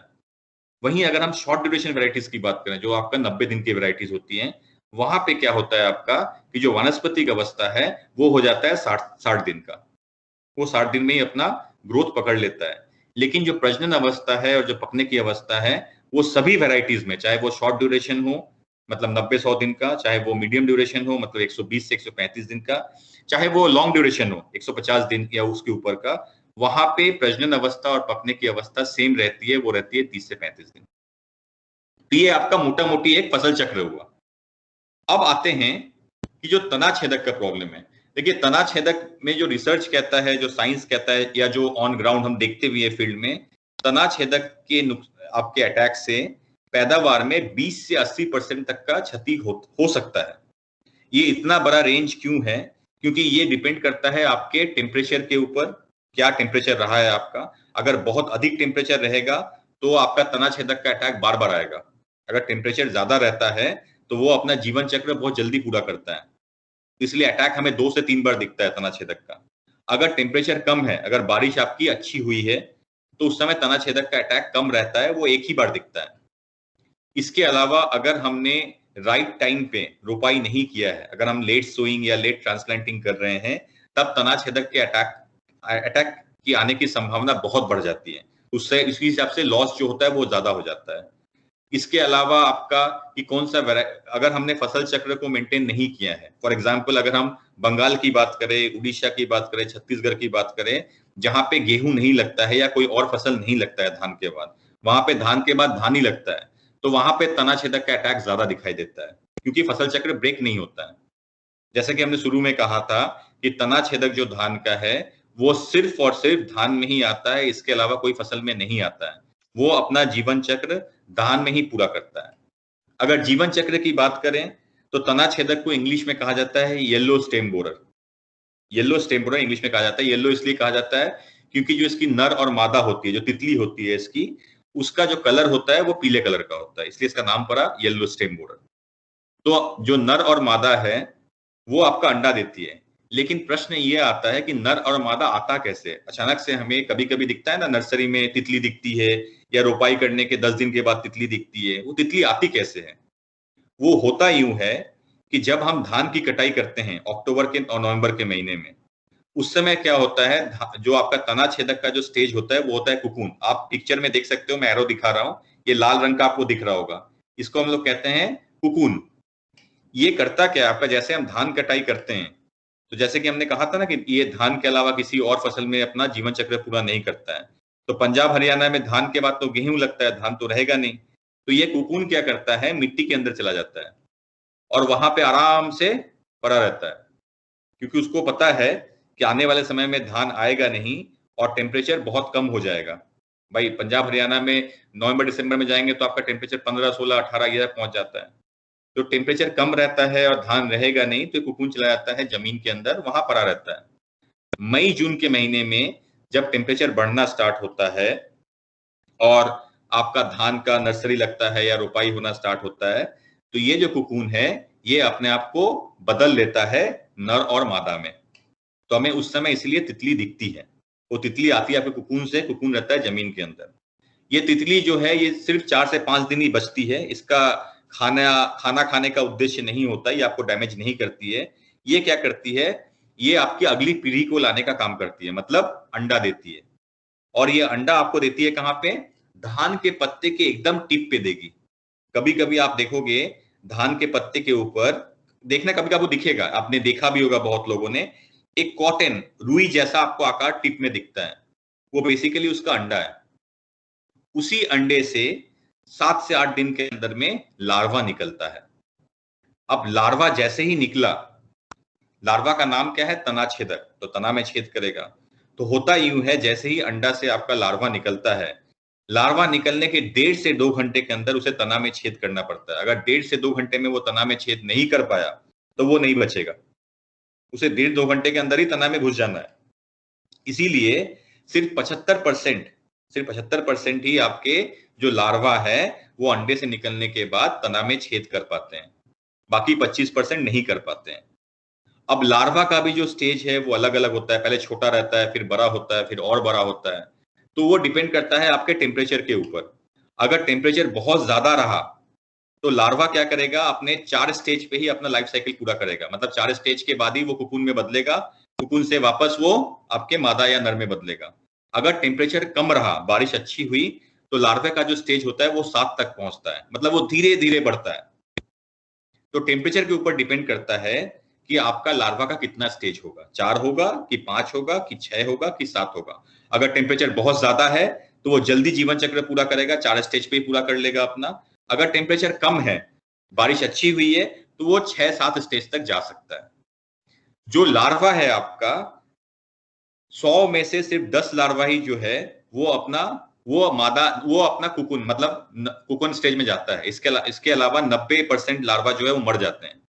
मतलब जो 10% लार्वा ही है जो तना में छेद कर पाया है, वो अपना अल्टीमेटली वो मादा या नर बनेगा। 90% लार्वा वो मर जाते हैं, तो अल्टीमेटली 10% लार्वा ही आपका आगे के स्टेज में जाता है। हमें क्या दिखता है आपके खेत में जब इसका अटैक आता है, तो जो आपका जो गोब है, जो मेन आपका कल्ला है, वो पीला पड़ जाता है। जैसे हम खींचेंगे उसको, वो इजीली आपके हाथ से निकल आता है। इसीलिए हम लोग कहते हैं उसको डेड हार्ट। डेड मतलब हो गया मरा हुआ, हार्ट इसलिए कहते हैं क्योंकि कल्ला जो होता है वो धान का हार्ट है। धान का जो पैदावार है वो कल्ले ही सुनिश्चित करते हैं, इसलिए उसको हार्ट कहा जाता है। डेड मतलब मरा हुआ हार्ट। वो खोखला हो जाता है, खा जाता है पूरा। इसके अलावा कभी कभी क्या होता है, हम क्या देखते हैं, तना छेदक का अटैक आपको 60-70 दिन पे भी दिखता है कभी कभी, जब आपका पैनिकल जो बाली निकलने की जब समय आता है, जो डंडा होता है जिससे बाली आपका अटैच होता है, कभी कभी अटैक वहां भी देखा जाता है। वो इसलिए देखा जाता है क्योंकि अगर टेम्परेचर हाई रहा, मैंने क्या कहा कि अगर टेम्परेचर हाई रहेगा तो 2 से 3 जनरेशन आपको एक ही फसल में दिखेगा, बार बार अटैक दिखेगा। तो अगर टेम्परेचर हाई रहता है तो इसका अटैक फिर से आपको दिखता है 60-70 दिन पे, जब आपका बाली निकलने का समय आता है।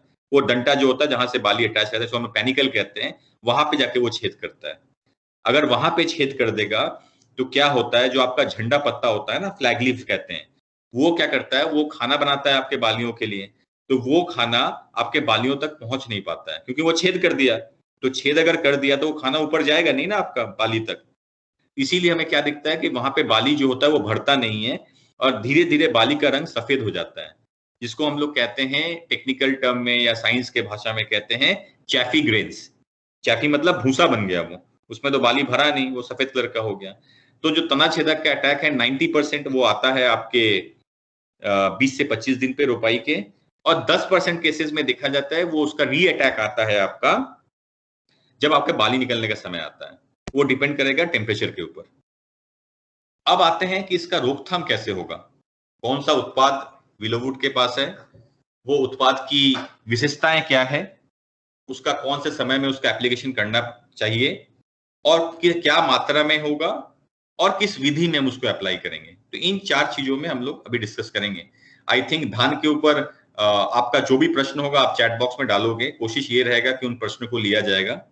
और अगर कुछ प्रश्नों का जवाब मेरे, अब ऐसा तो है नहीं कि मैं हर सवाल का जवाब दे पाऊंगा, कुछ अगर सवाल मैं नहीं दे पा रहा हूं तो टीम मेंबर्स उसको देंगे, अगर वो भी नहीं दे पा रहे हैं तो उन सवालों का मैं फिर से अध्ययन करूंगा और आपके पास वापस उन सवालों का जवाब लेके मैं आऊंगा। तो अगर उत्पाद की बात करें, विलोवुड के पास जो तना छेदक रोकथाम के लिए उत्पाद है वो है विलोवुड एक्सोटिका। ये एक दानेदार कीटनाशक है और ये 2019 में मार्केट में लॉन्च किया गया था। अब देखिए इसमें एक लाइन लिखा हुआ है, इससे बेहतर कुछ नहीं।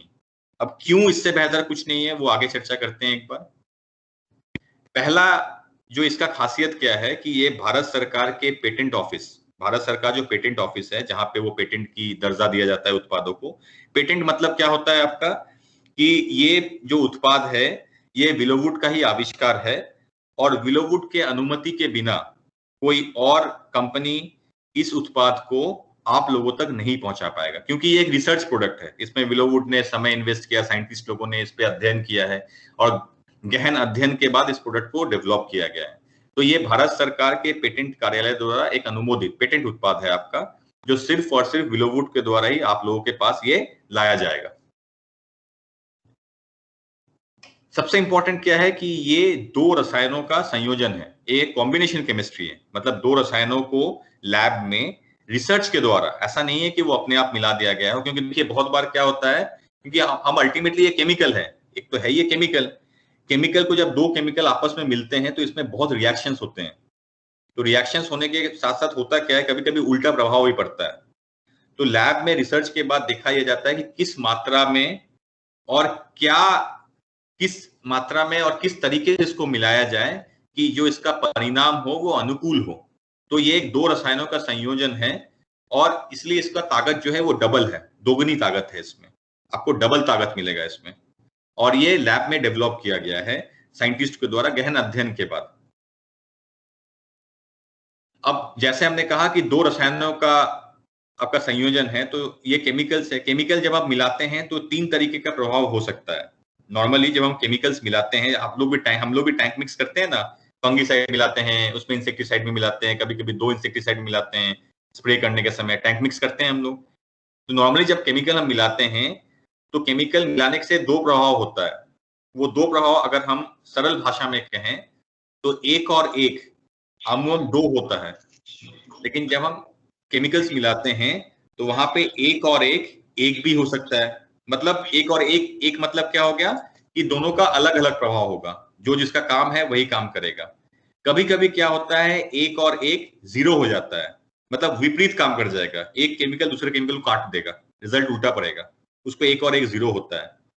कभी कभी क्या होता है 1 और 1 2 होता है, मतलब हमने 2 केमिकल मिलाया तो ताकत थोड़ा सा बढ़ गया। कभी कभी क्या देखा जाता है कि 1 और 1 11 हो जाता है, जिसको हम लोग कहते हैं साइंस के भाषा में सिनर्जिस्टिक इफेक्ट। मतलब 2 रसायनों जब आपस में मिले हैं तो दोनों का जो प्रभाव है वो अधिक हो गया है। तो इसमें एक्सोटिका में क्या देखा गया है कि जब 2 रसायनों को जब मिलाया गया साइंस आपके लेबोरेटरीज में, जब साइंटिस्ट ने इसका अध्ययन किया, तो इसमें 1 और 1 2 ना होके 1 और 1 11 हो रहा है। मतलब इन दोनों केमिकल्स का जो प्रभाव है ये बहुत ज्यादा आ रहा है, इसीलिए इसको कहा गया सिनर्जिस्टिक इफेक्ट। मतलब आपको प्रभाव ज्यादा मिलेगा। अगर आप इन 2 केमिकल्स को बाजार में खरीद के मिलाओगे तो वैसा प्रभाव नहीं मिलेगा, लेकिन आप एक्सोटिका को डालोगे तो वहां पे प्रभाव आपको ज्यादा दिखेगा, क्योंकि इसमें सिनर्जिस्टिक इफेक्ट देखा जाता है 2 रसायनों में। इसके अलावा इसमें खासियत क्या है कि इसमें जो टेक्नोलॉजी यूज किया गया है वो एनकैप्सुलेटेड टेक्नोलॉजी है। एनकैप्सुलेटेड मतलब क्या होता है, अगर हम सरल भाषा में बात करें तो आज से 15-20 साल पहले जब हम घर में पेंटिंग करते थे, घर का जब पुताई करते थे, चूना से करते थे, तो चूना से जब पेंटिंग करते थे, आपका पुताई करते थे, तो हर 6 या 8 महीने या 1 साल के बाद वो चूना झड़ने लगता था, फिर से हमें पुताई करना पड़ता था। अभी क्या आ गया है मार्केट में, आपका तमाम ऐसे पेंट हो गए हैं कि अगर हमने एक बार पेंटिंग कर दिया तो वो सालों साल तक चलेगा। तो उसमें भी वो टेक्नोलॉजी यूज किया जाता है, एनकैप्सुलेट टेक्नोलॉजी। इसका मतलब ये होता है कि इन 2 रसायनों को इस तरीके से बांधा गया है एक कैप्सूल के फॉर्म में, जिससे फायदा क्या होगा आपका कि इसका जो रिलीज होगा वो धीरे धीरे धीरे धीरे रिलीज होगा और लंबे समय तक आपको रिजल्ट मिलेगा। तो इस टेक्नोलॉजी जो इनकैप्सुलेटेड टेक्नोलॉजी का फायदा क्या है कि इसको अगर आप खेत में डालते हैं तो ये एक बार में विलुप्त नहीं हो जाएगा, एक बार में खत्म नहीं हो जाएगा। क्योंकि इसमें होता क्या है कि जब हम रसायन को, केमिकल्स को फील्ड में डालते हैं ना, तो लाइट जब उस पर गिरती है, सूर्य की रोशनी जब उस पर गिरती है, तो रसायन केमिकल्स टूटना स्टार्ट हो जाता है, जिसको हम लोग कहते हैं टेक्निकल टर्म में या साइंस की भाषा में कहते हैं फोटो डिग्रेडेशन। फोटो मतलब हो गया लाइट, डिग्रेडेशन मतलब हो गया टूटना। तो कोई भी केमिकल अगर हम जब स्प्रे करते हैं तो सनलाइट के कारण वो टूटता है, लेकिन इनकैप्सुलेटेड टेक्नोलॉजी से फायदा क्या होगा कि जो उसके टूटने की जो गति होगी, जो उसके विलुप्त होने की जो गति होगी, वो धीरे धीरे होगी। इसीलिए हमारे खेत में लंबे समय तक इसका रिजल्ट आपको दिखेगा, लॉन्ग लास्टिंग रिजल्ट होगा। इसके अलावा इसमें क्या है, आपका एक्रोपिटल टॉक्सिक केमिस्ट्री है। तो तना छेदक जो आपका जब 20-25 दिन में अटैक इसका आता है, वो तने नीचे से आता है। तो ये जब हम इसको डालते हैं, इसका जब बुड़काव करेंगे, जब इसको हम ब्रॉडकास्ट करेंगे, तो ये आपके जिस माध्यम से पौधा आपका पानी या आपका खनिज लेता है, उसी माध्यम से ये ऊपर जाता है और ये हाइट तक चढ़ जाता है और अच्छे से आपके पौधे में फैल जाता है। और जिससे कारण क्या होता है, आपको जो आपका जो सुरक्षा होगा, जो रिजल्ट होगा, वो एक समान दिखेगा आपको। तो ये आपका इस केमिस्ट्री के कारण ये आपके पौधों में ऊपर चढ़ता है, खनिज के साथ, पानी के साथ, और यूनिफॉर्म वे में ये फैल जाता है। इसके अलावा इसका इंपॉर्टेंट क्या है कि इसमें दोगुनी ताकत है और दोगुनी सुरक्षा है। क्योंकि ये 2 रसायनों का कॉम्बिनेशन है, इसमें सिनर्जिस्टिक इफेक्ट है, 1 और 1 11 हो रहा है, तो इसमें सुरक्षा भी दोगुनी होता है। ये काम कैसे करता है, ये क्या करता है, जब तना छेदक के लार्वा के ऊपर ये जाता है, जब तना छेदक का लार्वा जब तना खाएगा तो तना के साथ इसको भी ये खाएगा, ये एक्सोटिका को भी, क्योंकि ये सिस्टेमिक इंसेक्टिसाइड है, ये आपके पौधे में फैल जाता है। तो चाहे वो मनुष्य हो, चाहे वो जानवर हो, चाहे वो आपके कीड़े हो, सबके आपके दिमाग में सोडियम और पोटेशियम, ये 2 इंपॉर्टेंट आयन रहते हैं। 2 इंपॉर्टेंट जो है ये सबके दिमाग में रहता है, मनुष्य भी हो, जानवर भी हो, कीड़े भी हो, सबके दिमाग में रहता है। अगर इन 2 आयंस का दिमाग में, आपके ब्रेन में थोड़ा डिसबैलेंस हो जाएगा तो हमारे सोचने समझने की जो क्षमता होती है वो खत्म हो जाता है। एक्सोटिका क्या करता है, वही काम करता है, ये सीधा उसके दिमाग में जाके असर करता है और सोडियम और पोटेशियम का जो बैलेंस है उसको खराब कर देता है। तो होता क्या है, लार्वा का जो सोचने और समझने की ताकत है वो खत्म हो जाती है। तो लार्वा को अगर भूख लगता भी है तो उसे तो सोचने की क्षमता है नहीं, उसको पता नहीं कि उसको भूख लगी है, क्योंकि ब्रेन काम नहीं कर रहा है, तो वो खाना नहीं खाता है, वो लकवाग्रस्त हो जाएगा, और लकवाग्रस्त होने के कारण, खाना नहीं खाने के कारण वो भूखमरी से मर जाता है। तो लार्वा का जो कलर है वो पीला पड़ के वो मर जाएगा आपका। तो ये दोगुनी ताकत है, आपको दोगुनी सुरक्षा देगा, क्योंकि ये 2 तरीके से काम करेगा, आपके ब्रेन में 2 तरीके से इफेक्ट करता है ये। इसके अलावा सबसे इंपॉर्टेंट क्या है, क्योंकि देखिए जो तना छेदक का अटैक आता है वो 20-25 दिन पे आता है। तो मैंने शुरू में क्या कहा था कि पहला 60 से 70 दिन बहुत इंपॉर्टेंट होता है, क्योंकि उस समय आपका पौधा जो धान है वो ग्रो करता है। तो ग्रो करने के लिए, ग्रो करने का एक तरीका क्या होता है, हम कैसे समझते हैं कि ग्रो कर रहा है, जितना ज्यादा आपका पौधा हरा होगा उतना ज्यादा वो ग्रो करेगा, क्योंकि उसमें क्लोरोफिल ज्यादा होगी।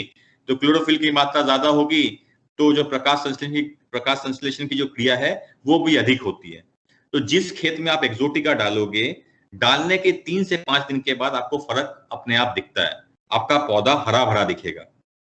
हरा भरा क्यों दिखता है? क्योंकि उसमें क्लोरोफिल की संख्या बढ़ जाती है, जिससे आपका पौधे का विकास भी ज्यादा होता है। विकास ज्यादा होगा तो कल्ले ज्यादा निकलेंगे, कल्ले ज्यादा निकलेंगे तो आपके पैदावार ऑटोमेटिकली ज्यादा आएगी। एक और फायदा क्या है कि चूंकि जैसे कि शुरू में आपके विवेक सर ने क्या कहा कि बेसिकली है तो ये केमिकल्स तो पॉइजन होता है ना, इसलिए डेंजर मार्क दिया जाता है। अब पॉइजन का भी 4 कैटेगरी है आपका, आपने भी देखा होगा हर एक प्रोडक्ट में क्या देखते हैं, कुछ लाल कलर का होता है, पीछे आप देखना एक ट्रायंगल बना रहता है, लाल, पीला, हरा, नीला। तो जो लाल होता है वो सबसे खतरनाक होता है, बहुत खतरनाक होता है, जहरीला होता है। वो आपके जो मित्र कीट हैं उसको भी नुकसान पहुंचाता है, जो हम उसको जब अप्लाई करते हैं खेतों में हमको भी नुकसान पहुंचाता है। तो वो जहरीले, ज्यादा जहरीले होते हैं। एक्सोटिका में क्या है, इसका जो ट्रायंगल है वो नीला है। तो कंपैरेटिवली मतलब ये आपका पर्यावरण के लिए और मिट्टी के लिए ये कम नुकसानदायक है, और प्रोडक्ट्स के मुकाबले ये आपके पर्यावरण के लिए और मिट्टी के लिए ये कम नुकसान पहुंचाता है आपका। तो ये ब्लू ट्रायंगल में आता है। अब आते हैं इसको कब अप्लाई करना है। तो इसका देखिए एप्लीकेशन हम 2 तरीके से कर सकते हैं। पहला आपका नर्सरी हो गया। नर्सरी में इसलिए कहता हूं क्योंकि देखिए नर्सरी जब हम नर्सरी में डालते हैं, तो नर्सरी जब डाल देते हैं तो पहला 25 दिन, अमूमन 25 दिन नर्सरी में रहता है आपका पौधा। तो 25 दिन तक नॉर्मली कोई इंसेक्टिसाइड हम नहीं डालते हैं। और तना छेदक जैसे मैंने कहा कि जब मई जून का महीना आता है, जब कुकुन से उसका नर और मादा आता, जब नर और मादा बनना स्टार्ट होता है, वो अंडा देने की प्रक्रिया स्टार्ट करेगी, तो वो नर्सरी में भी दे सकता है और मेन फील्ड में भी दे सकता है। तो अगर हम एक्सोटिका का इस्तेमाल नर्सरी में, एक 500 स्क्वायर मीटर का नर्सरी में 1 kg अगर हम डालते हैं, 500 स्क्वायर मीटर इसलिए मैंने कहा कि नॉर्मली क्या होता है कि अगर 1 एकड़ का अगर रोपाई करते हैं, 1 एकड़ का अगर हम रोपाई करते हैं, 1 एकड़ रोपाई करने के लिए जो नर्सरी की जो एरिया लगती है वो नॉर्मली 500 स्क्वायर मीटर होता है। तो 500 स्क्वायर मीटर में अगर हम 1 kg एक्सोटिका डालते हैं, आपका कब डालना है? उखाड़ रोपाई करने के 7 से 10 दिन पहले। मैं फिर से कह रहा हूं, रोपाई करने के 7 से 10 दिन पहले आपको एक्सोटिका डालना है 1 kg 500 स्क्वायर मीटर नर्सरी में। आपको डालने के बाद फायदा क्या मिलेगा मैं भी बता देता हूं। डालने के 3 से 5 दिन के अंदर पहला फायदा आपको क्या दिखेगा, जो आपको दिखेगा वो दिखेगा आपका पौधा एकदम हरा भरा रहेगा आपका। दूसरा फायदा आप क्या देखोगे, जैसे ही आप इसका रोपाई करोगे, रोपाई करने के बाद हमें जो दिखता है, आप लोगों को भी जो दिखता होगा कि 5 से 7 दिन तक पौधा बैठ जाता है। लेकिन जिस नर्सरी में एक्सोटिका डाला है आपने, वहां पे आपका पौधा बैठेगा नहीं। रोपाई करने के 5 से 7 दिन तक पौधा नहीं बैठेगा, वो ग्रोथ पकड़ के रखेगा। तीसरा फायदा क्या दिखेगा आपको कि नॉर्मली क्या होता है, तना छेदक के लिए हम जो दवाई डालते हैं वो डालते हैं 20, 25 या 30 दिन पे। तो पहला 30 दिन जो होता है वहां पे उस समय आपका जो फील्ड होता है वो ओपन होता है, कभी भी आपका अटैक कर सकता है आपका कीड़ा। लेकिन अगर नर्सरी में आपने एक्सोटिका डाला होगा तो तना छेदक का अटैक जो पहला 20 दिन होता है उसमें आने की संभावना बहुत कम होता है। तो आपको एक इंश्योरेंस देता है, वो एक इंश्योरेंस की तरह होता है कि अगर आपने नर्सरी में एक्सोटिका डाला है तो तना छेदक के आने की संभावना बहुत कम रहेगा आपके मेन फील्ड में। क्योंकि मेन फील्ड में जब हम डालते हैं आपके दानेदार कीटनाशक, वो डालते हैं 25-30 दिन पे। तो पहला 25 दिन तो वो खुला रह गया आपका अटैक करने के लिए। तो अगर नर्सरी में हमने एक्सोटिका डाला तो मेन फील्ड में आने की संभावना कम होती है पहला 25 दिन। फिर आते हैं मेन फील्ड में कब डालेंगे। तो मेन फील्ड में डालने का जो समय होगा वो होगा आपका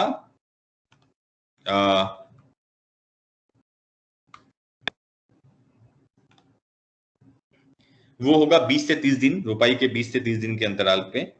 और 6 kg प्रति एकड़ के हिसाब से, डर के हिसाब से आपको डालना पड़ेगा रोपाई के 20 से 30 दिन के अंतर पे।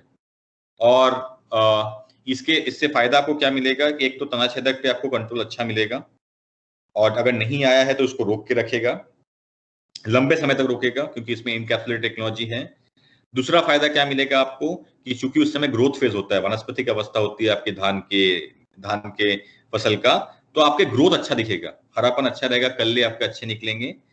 और तीसरा फायदा क्या मिलेगा आपको, चूंकि एनकैप्सुलेट टेक्नोलॉजी है, नया टेक्नोलॉजी इसको यूज किया गया है, तो इसका जो टूटने की जो गति होगी वो धीरे धीरे होगी, तो रिजल्ट आपको लंबे समय तक दिखेगा। और चौथा, ये सेफर केमिस्ट्री है, तो आपको और खेत को, मिट्टी को ये नुकसान कम पहुंचाएगा।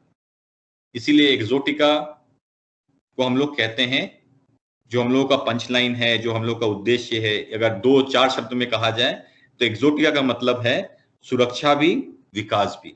मतलब क्योंकि जो आपका पीरियड होता है वो आपका विकास का पीरियड, वनस्पतिक अवस्था होती है जब पौधा ग्रो करता है, तो सुरक्षा के साथ साथ विकास भी जरूरी है। तो एक्सोटिका का मतलब है सुरक्षा भी, विकास भी और एक्स्ट्रा इम्यूनिटी। एक्स्ट्रा इम्यूनिटी क्यों है? क्योंकि ये दोगुनी ताकत है, 2 रसायनों का संयोजन है, तो दोगुनी ताकत है तो दोगुनी सुरक्षा भी मिलेगा। तो मेरे तरफ से धान के जो तना छेदक है इसके ऊपर आज के लिए इतना ही। आगे और भी हमारी मुलाकात होगी तो और फसलों पे और कीड़ों पे चर्चा होगी। धन्यवाद। थैंक यू सर, बहुत अच्छा आपने इसके धान के बारे में, तना छेदक के प्रबंधन के बारे में बताया। मैं उम्मीद करता हूं कि इससे बेटर जानकारी और इसमें नहीं हो सकती, क्योंकि इसमें आपने एक एक पॉइंट को बड़ी अच्छी तरह से और हिंदी में बड़ा अच्छा बताया। तो अभी हमारे साथ में, जैसा कि पहले बताया था कि इस परिचर्चा में हमारे साथ कुछ पैनलिस्ट फार्मर हमारे साथ जुड़े हुए हैं, तो वो अपने विचार भी इस प्रोडक्ट को लेकर के साझा करना चाहते हैं। तो मैं अभी अनुरोध करूंगा हमारे जो फार्मर्स हमारे साथ जुड़े हुए हैं, सरदार बलदीप सिंह जी से, जो कि आप आए और अपने एक्सोटिका को लेकर के अपने विचार साझा करें। ਪਹਿਲਾਂ ਤਾਂ ਸਾਰਿਆਂ ਨੂੰ ਸਤਿ ਸ਼੍ਰੀ ਅਕਾਲ। ਮੇਰਾ ਨਾਮ ਬਲਦੀਪ ਸਿੰਘ, ਵਿਲੇਜ ਰੁੜਕਾ, ਡਿਸਟ੍ਰਿਕਟ ਲੁਧਿਆਣਾ, ਪੰਜਾਬ ਤੋਂ ਰਹਿਣ ਵਾਲਾ ਹਾਂ। ਮੈਂ ਤਕਰੀਬਨ 30-35 ਕਿੱਲਿਆਂ ਦੀ ਖੇਤੀ ਕਰ ਰਿਹਾ ਤੇ ਮੈਂ ਵਿਲੋਵੁੱਡ ਨਾਲ ਤਕਰੀਬਨ ਨੀਅਰ ਅਬਾਊਟ 8 ਤੋਂ 10 ਸਾਲ ਦਾ ਜੁੜਿਆ ਹੋਇਆ ਤੇ ਮੈਂ ਲਾਸਟ 2 ਈਅਰ ਪਹਿਲਾਂ ਨਾ ਇਹਦਾ ਟ੍ਰਾਇਲ ਲਗਾਇਆ ਸੀਗਾ। ਮੈਨੂੰ ਇਹਦਾ ਰਿਜ਼ਲਟ ਬਹੁਤ ਵਧੀਆ ਲੱਗਿਆ ਤੇ ਮੈਂ ਪਿਛਲੇ ਸਾਲ ਮੈਂ 30 ਏਕੜ ਦੇ ਵਿੱਚ ਇਹ ਯੂਜ਼ ਕੀਤੀ। ਜਿੱਥੇ ਆਪਾਂ ਨੂੰ ਪਹਿਲਾਂ ਰੀਜੈਂਟ ਪਾਉਣੀ ਪੈਂਦੀ ਆ ਤੇ ਉਸ ਤੋਂ ਬਾਅਦ ਕਾਰਟੈਪ ਪਾਉਣੀ ਪੈਂਦੀ ਆ, ਉਹਦੇ ਮੁਕਾਬਲੇ ਆਪਾਂ ਨੂੰ ਇੱਕ ਹੀ ਪਾ ਕੇ ਆਪਣਾ ਰਿਜ਼ਲਟ ਬਹੁਤ ਵਧੀਆ ਆਇਆ।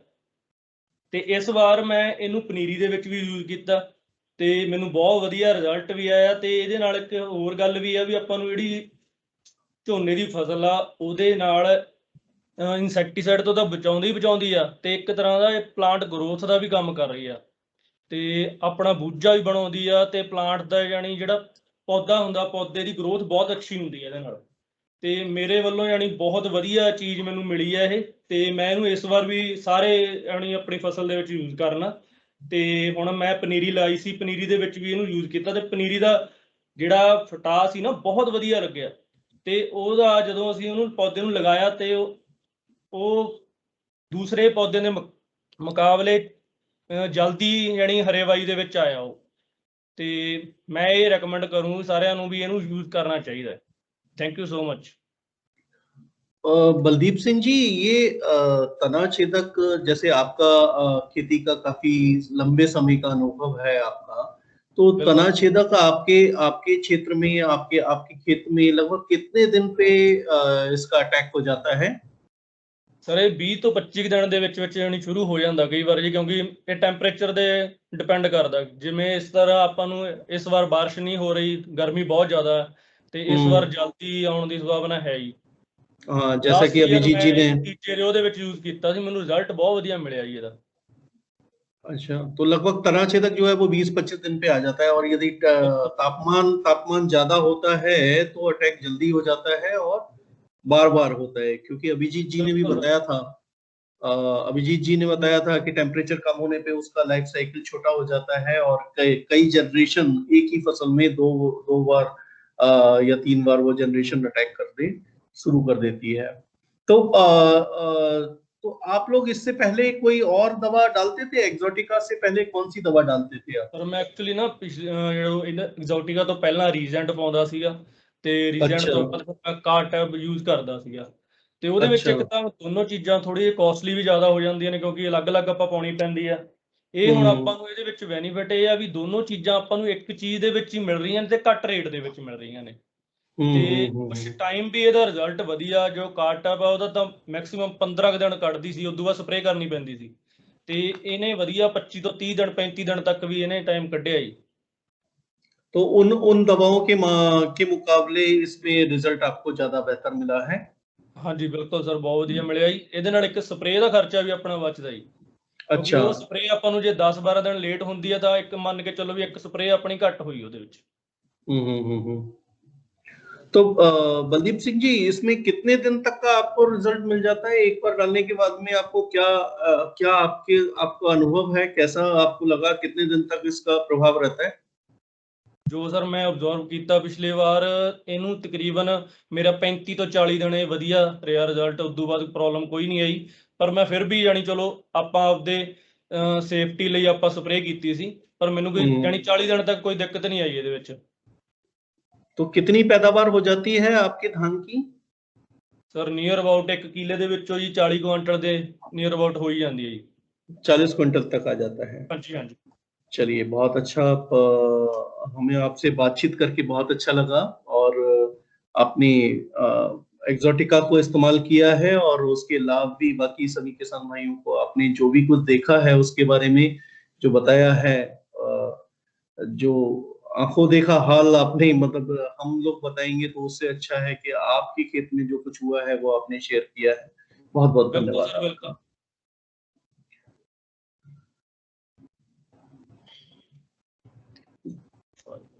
तो अभी हमारे अगले पैनलिस्ट फार्मर्स हैं हमारे जो सरदार सुखविंदर सिंह, जो गांव ढिंगी जिला पटियाला से बिलोंग करते हैं और ये लगभग 100 एकड़ की खेती करते हैं, जिस धान की खेती। तो मैं इनसे अनुरोध करूंगा कि ये भी अपने विचार इसमें साझे करें, एक्सोटिका को लेकर खास तौर पे। सुखविंदर जी, आपका बहुत बहुत स्वागत है इस वेबिनार में और हम चाहेंगे कि आप अपने विचार अपने यहाँ पर रखें धान की फसल के बारे में और भी तना छेदक के बारे में और एक्सोटिका के बारे में जो भी आपने देखा हो उस पर विचार रखें। सर जी, मैं ना बिलवुड की कंपनी से कम 6-7 साल से जुड़ा हूँ। ये 2019 में ये यूटिका लॉन्च हुई थी। ये मेरे पनीरी में थोड़ा जगह में ट्रायल लगा के गए सी। आधा क्यारा इन्होंने छोड़ दिया था, आधा में लगा दिया था। उसमें जो मैं पनीरी पट के खेत में लगाई आधा में, वो तो बिल्कुल एक दाना नहीं सूखा जी। जो दूसरी थी वो सूख कर, गर्मी पड़ रही थी, सूख कर चली, ये सूख कर नहीं चली, ये जल्दी से जल्दी चल पड़ी जी। तो उसके बाद में मैं इनको 35 दिन तक इसको डाला खेत में। मैं थोड़े खेत में डाला, मैं 20-22 किला में डाला था जी, इससे ज्यादा नहीं डाला। मैं कहा भी देखो पहले इसका रिजल्ट देखते हैं। इसको 20-22 किला में डालने से एक तो मेरा डाकर जमीन थी जी, पहले जब कटाई होती थी ना वो धान सारा डिग जाता था, सारी पराली छोड़ देती थी। एक तो इसने पराली नहीं छोड़ा, एक इसने बूटे को इतना प्रफुल्लित किया, मेरे को एक थैला यूरिया और डालना पड़ना था, वो नहीं डालने की जरूरत पड़ी। एक हरा भरा बूटा रहा। तो एक इसका जो मैं पहले प्रधान डालता था जी, रीजेंट भी डालता था, उसका इतना रिजल्ट नहीं मिलता था। इसका इतना रिजल्ट मिला मेरे को भगोले आने तक। जब जीरी भगोले आती है वहां तक मेरे को कुछ नहीं करना पड़ा। भगोले में मेरे को अपने आप मन की संतुष्टि के लिए स्प्रे करना पड़ा, लेकिन इसने नहीं कहा, धान ने नहीं कहा भी मेरे को स्प्रे करो। इसका रिजल्ट बहुत अच्छा रहा। फिर अगले साल मैंने 100 एकड़ में डाला जी। उसके बाद मेरे रिश्तेदारों को मैंने किया रिकमेंड भी तुम भी डालो, तो अब मेरे रिश्तेदार भी डाल रहे हैं जी। बिल्कुल, जब कुछ अच्छा हमें लगता है तो फिर हम स्वयं तो अपने सभी उसका इस्तेमाल करते ही हैं, बल्कि अपने शुभचिंतकों को भी उसके बारे में बताते हैं, अपने दूसरे दोस्तों और परिवार के बाकी सदस्यों को भी उसके बारे में बताते हैं। तो और मतलब आपका कहने का मतलब है कि सबसे बड़ी चीज आपने एक बात बताई इसमें कि आप बता रहे थे कि यूरिया का 1 कट्टा आपने और डालना था, लेकिन वो आपको लगा कि उसको डालने की जरूरत नहीं है। तो यूरिया मतलब कब इस्तेमाल करते हैं यूरिया आप लगभग? हमने जी 35 दिन तक आपका यूरिया पूरा कर देते हैं जी इसका। अच्छा धान का जी। मैंने जब डाला जीरी बहुत कमजोर थी जी, मैं इसको डाला, मैं कहा अभी डाल के देखते हैं, नहीं तो मैं कहा अभी डाल के देखते हैं इसको भी, इसका भी धान में भी क्या रिजल्ट मिलता है। मैंने 20-22 किला में इसको डाला, तो मैंने देखा भी अगले में पदान डाल देंगे, काटा डाल देंगे, नहीं तो पदान डाल, कुछ भी मतलब डालेंगे, यूरिया के साथ रला के उसको डाल देंगे। लेकिन मेरे को उसके बाद कुछ डालने की जरूरत नहीं पड़ी। ये आज कुछ कल कुछ इतना मतलब रोज जब धान देखता था ना जाके, मैं रोज प्रफुल्लित होता था, रोज उसका बूटा बन रहा था, रोज बनता बनता बहुत मेरे को, और मतलब यूरिया देने की जरूरत नहीं पड़ी। मैंने 2.5 थैला, 2.25 थैला और 2.5 थैला यूरिया डाला, इससे ज्यादा नहीं डाला। लेकिन पहले 4-4 गट्टा भी डाल देते थे। तो सदा जी, बूटे का मतलब आप बता रहे हैं कि कल्ले ज्यादा निकले है ना? है जी, कल्ले, बूटे का मतलब कल्ला ना? हाँ जी, हाँ जी, हाँ जी, मोटा जी। कल्ले जब ज्यादा निकले होंगे तो पैदावार भी अच्छी आई होगी आपकी फिर? पैदावार अच्छी है। कितनी पैदावार दिख जाता था जी, पराली बन जाती थी। अच्छा, बहुत बढ़िया। हाँ जी, इससे ना तो पराली बनी, हरा भरा रहा जी, धान अच्छा, झाड़ बहुत अच्छा रहा जी। बहुत बढ़िया। तो प्रसन्न हैं आप उसके रिजल्ट से? अच्छा लगा आपको? पूरे प्रसन्न। मेरे तो रिश्तेदार जी 50-50 किला, 60-60 किला उनके, वो भी इसको पा रहे हैं जी। बहुत अच्छा, बहुत बढ़िया। धन्यवाद सदा जी, आपने अपने विचार भी यहाँ पर रखे, उसके लिए बहुत बहुत धन्यवाद। बहुत बहुत धन्यवाद। तो अगले हमारे पैनलिस्ट फार्मर हैं सरदार सुरजीत सिंह जी, जो गांव बुड्डनवाल के रहने वाले हैं, जालंधर डिस्ट्रिक्ट से बिलोंग करते हैं, और लगभग 40 एकड़ की धान की खेती करते हैं, और ये एक्सोटिका भी यूज करते हैं। तो सरदार सुरजीत सिंह जी से हमारा अनुरोध है कि वो एक्सोटिका के बारे में कुछ अपने विचार इस पर चर्चा में व्यक्त करें। किसान भरावां नूं सत श्री अकाल जी। सत श्री अकाल सरदार जी। मैं सुरजीत सिंह, पिंड बुड्डनवाल, पंजाब का रहने वाला जी। मैं 40 खेतों की खेती करदा जी,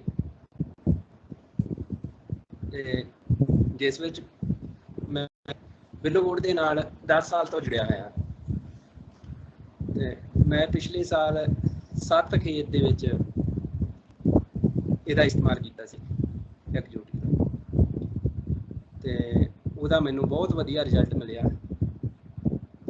ਜਿੱਦਾਂ ਇਹ ਬੂਟਿਆਂ ਦੇ ਤਣਿਆਂ ਦੀ ਗਿਣਤੀ ਬਹੁਤ ਵਧਾਉਂਦਾ, ਤੇ ਆਪਣੇ 30 ਤੋਂ 35 40 ਦਿਨ ਤੱਕ ਆਪਣਾ ਰਿਜ਼ਲਟ ਦਿੰਦਾ।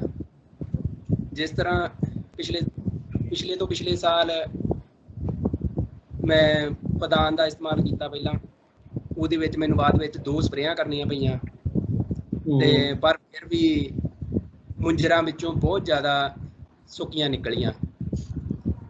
ਪਿਛਲੇ ਸਾਲ 7 ਖੇਤਾਂ ਦੇ ਵਿੱਚ ਮੈਂ ਇਹਦਾ ਇਸਤੇਮਾਲ ਕੀਤਾ, ਇਹਦੇ ਵਿੱਚ ਮੈਨੂੰ 1 ਸਪਰੇਅ ਦੀ ਬਚਤ ਹੋਈ, 1 ਸਪਰੇਅ ਘੱਟ ਕੀਤੀ, ਤੇ ਜਿਹਦੇ ਨਾਲ ਫਿਰ ਵੀ ਇੱਕ ਖੇਤ ਦੇ ਵਿੱਚ ਵੱਧ ਤੋਂ ਵੱਧ ਗਿਣਿਆ ਜਾਵੇ ਤਾਂ 35-40 ਮੁੰਜਰਾਂ ਹੀ ਇੱਕ ਖੇਤ ਦੀਆਂ ਸੁੱਕੀਆਂ ਨਜ਼ਰ ਆਈਆਂ। ਉਹਦੇ ਵਿੱਚ ਇਹਦਾ ਇੰਨਾ ਵਧੀਆ ਰਿਜ਼ਲਟ ਆਇਆ।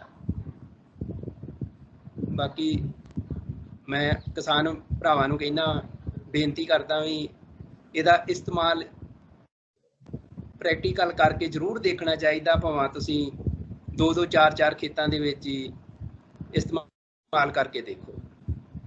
सुजीत जी बहुत बढ़िया।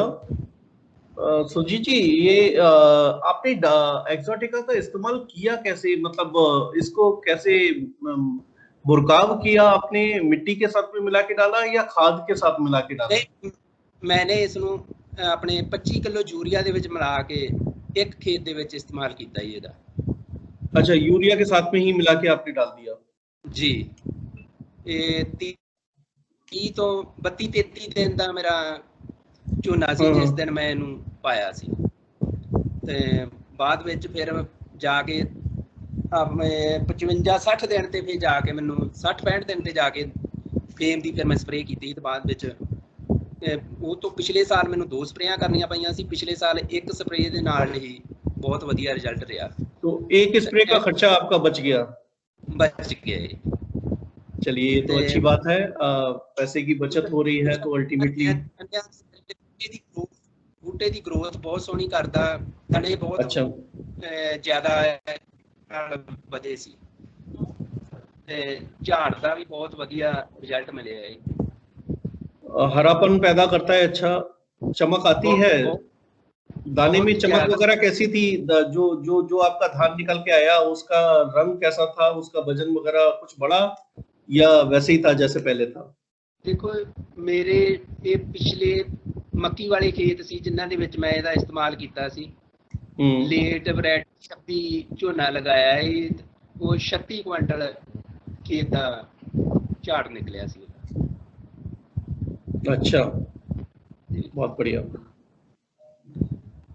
तो सुरजीत सिंह जी बहुत बहुत धन्यवाद आपका। अपनी बाकी सभी किसानों के साथ में अपनी विचार साझा किए और अपने अपने एक्सपीरियंसेस आपने लोगों के सामने रखे, और हम उम्मीद करते हैं कि आने वाला जो आपका सीजन है, आपकी फसल है, वो दिन दुगनी रात चौगनी तरक्की करें आप भी, और आपकी फसल पैदावार अच्छी हो। बहुत बहुत धन्यवाद। Thank you sir.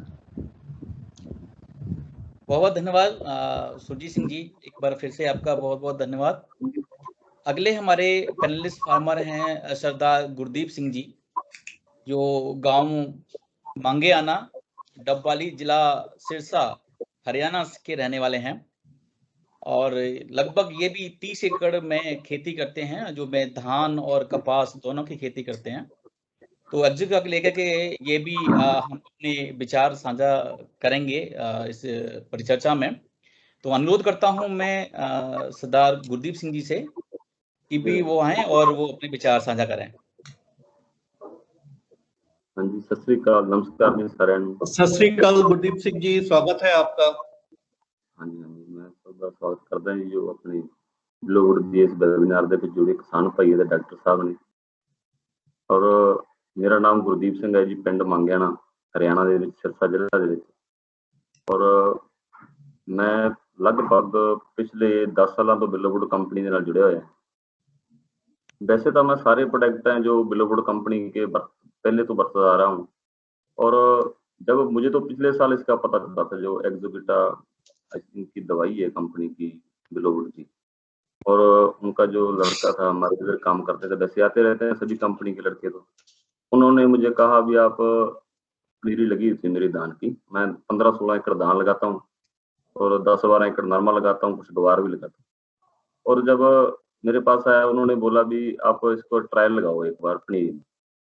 उन्होंने मुझे 1 किलो का इसका जो पाउच दिया, उसका ट्रायल लगाया मैंने पनीरी में।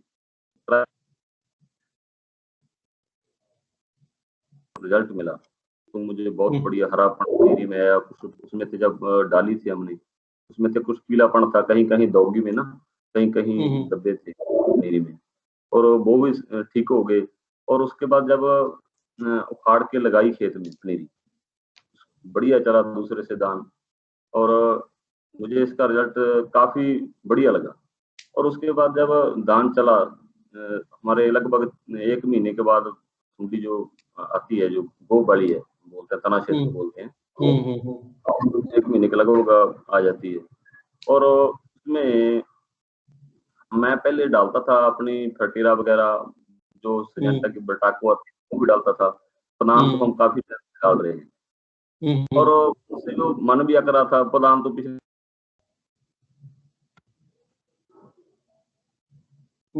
इंटरनेट की कुछ समस्या है, आवाज थोड़ा कम आ पा रही है। हाँ जी, हाँ जी, 1 मिनट रुको जी। हाँ नहीं, सही आ गई सदा जी, अभी आ रही है आवाज।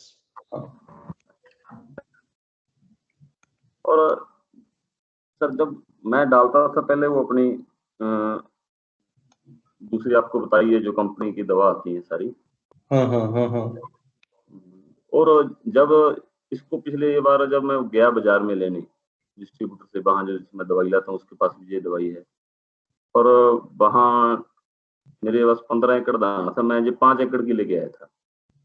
अच्छा। मेरा दिल थोड़ा सा कर रहा था, ये दूसरी दवा से थोड़ी सी कॉस्टली पड़ती है, सही बात बताऊँ आपको। अच्छा। मैं उसको कहने लगा ये कॉस्टली पड़ती है, मेरा दिल नहीं कर रहा है इतना पैसा लगाने को। वो कह रहा है चल 5 एकड़ की ले जा, जब काम ना करे तो मुझे पैसे मत दे। मैं चल कोई बात नहीं, ले गया 5 एकड़ की। दूसरे खेत में वो अपनी ले आया, मैं अपनी जो फटेरा आती है, फटेरा आती है वो डाली। और अब उसके बाद जब रिजल्ट मिला इसका मुझे, एक तो इसमें खासियत है जो पत्ता लपेट सुंडी होती है ना, तो पड़ी उसको भी मार दिया इसने, जो पड़ी हुई थी। कोई दवा नहीं मारती जो हम नीचे डालते हैं ना ग्रेन्यूल। अच्छा, इसने वो पत्ता लपेट सुंडी को भी पत्तों पे लटका दिया 3-4 दिन। बहुत बढ़िया। हाँ, 4 से 5 महीने इसका मुझे बहुत बढ़िया, मैं जी पहली बार रिजल्ट देखा है किसी दवा का ऐसा। तो दोनों खेतों में गुरदीप सिंह जी, जो दोनों खेतों में आपने अलग अलग दवा डाली थी, जो हम 5 एकड़ में एक्सोटिका डाली और बाकी में आप कोई दूसरी दवा, क्या नाम बताया था, कौन सी लाई थी? फटेरा जी। अच्छा, तो उसमें और इसमें इसके रिजल्ट में कैसा अंतर दिखाई दिया? उसका तो आपको सच बताओ, दिन रात का। आवाज साफ नहीं आई आपकी अभी।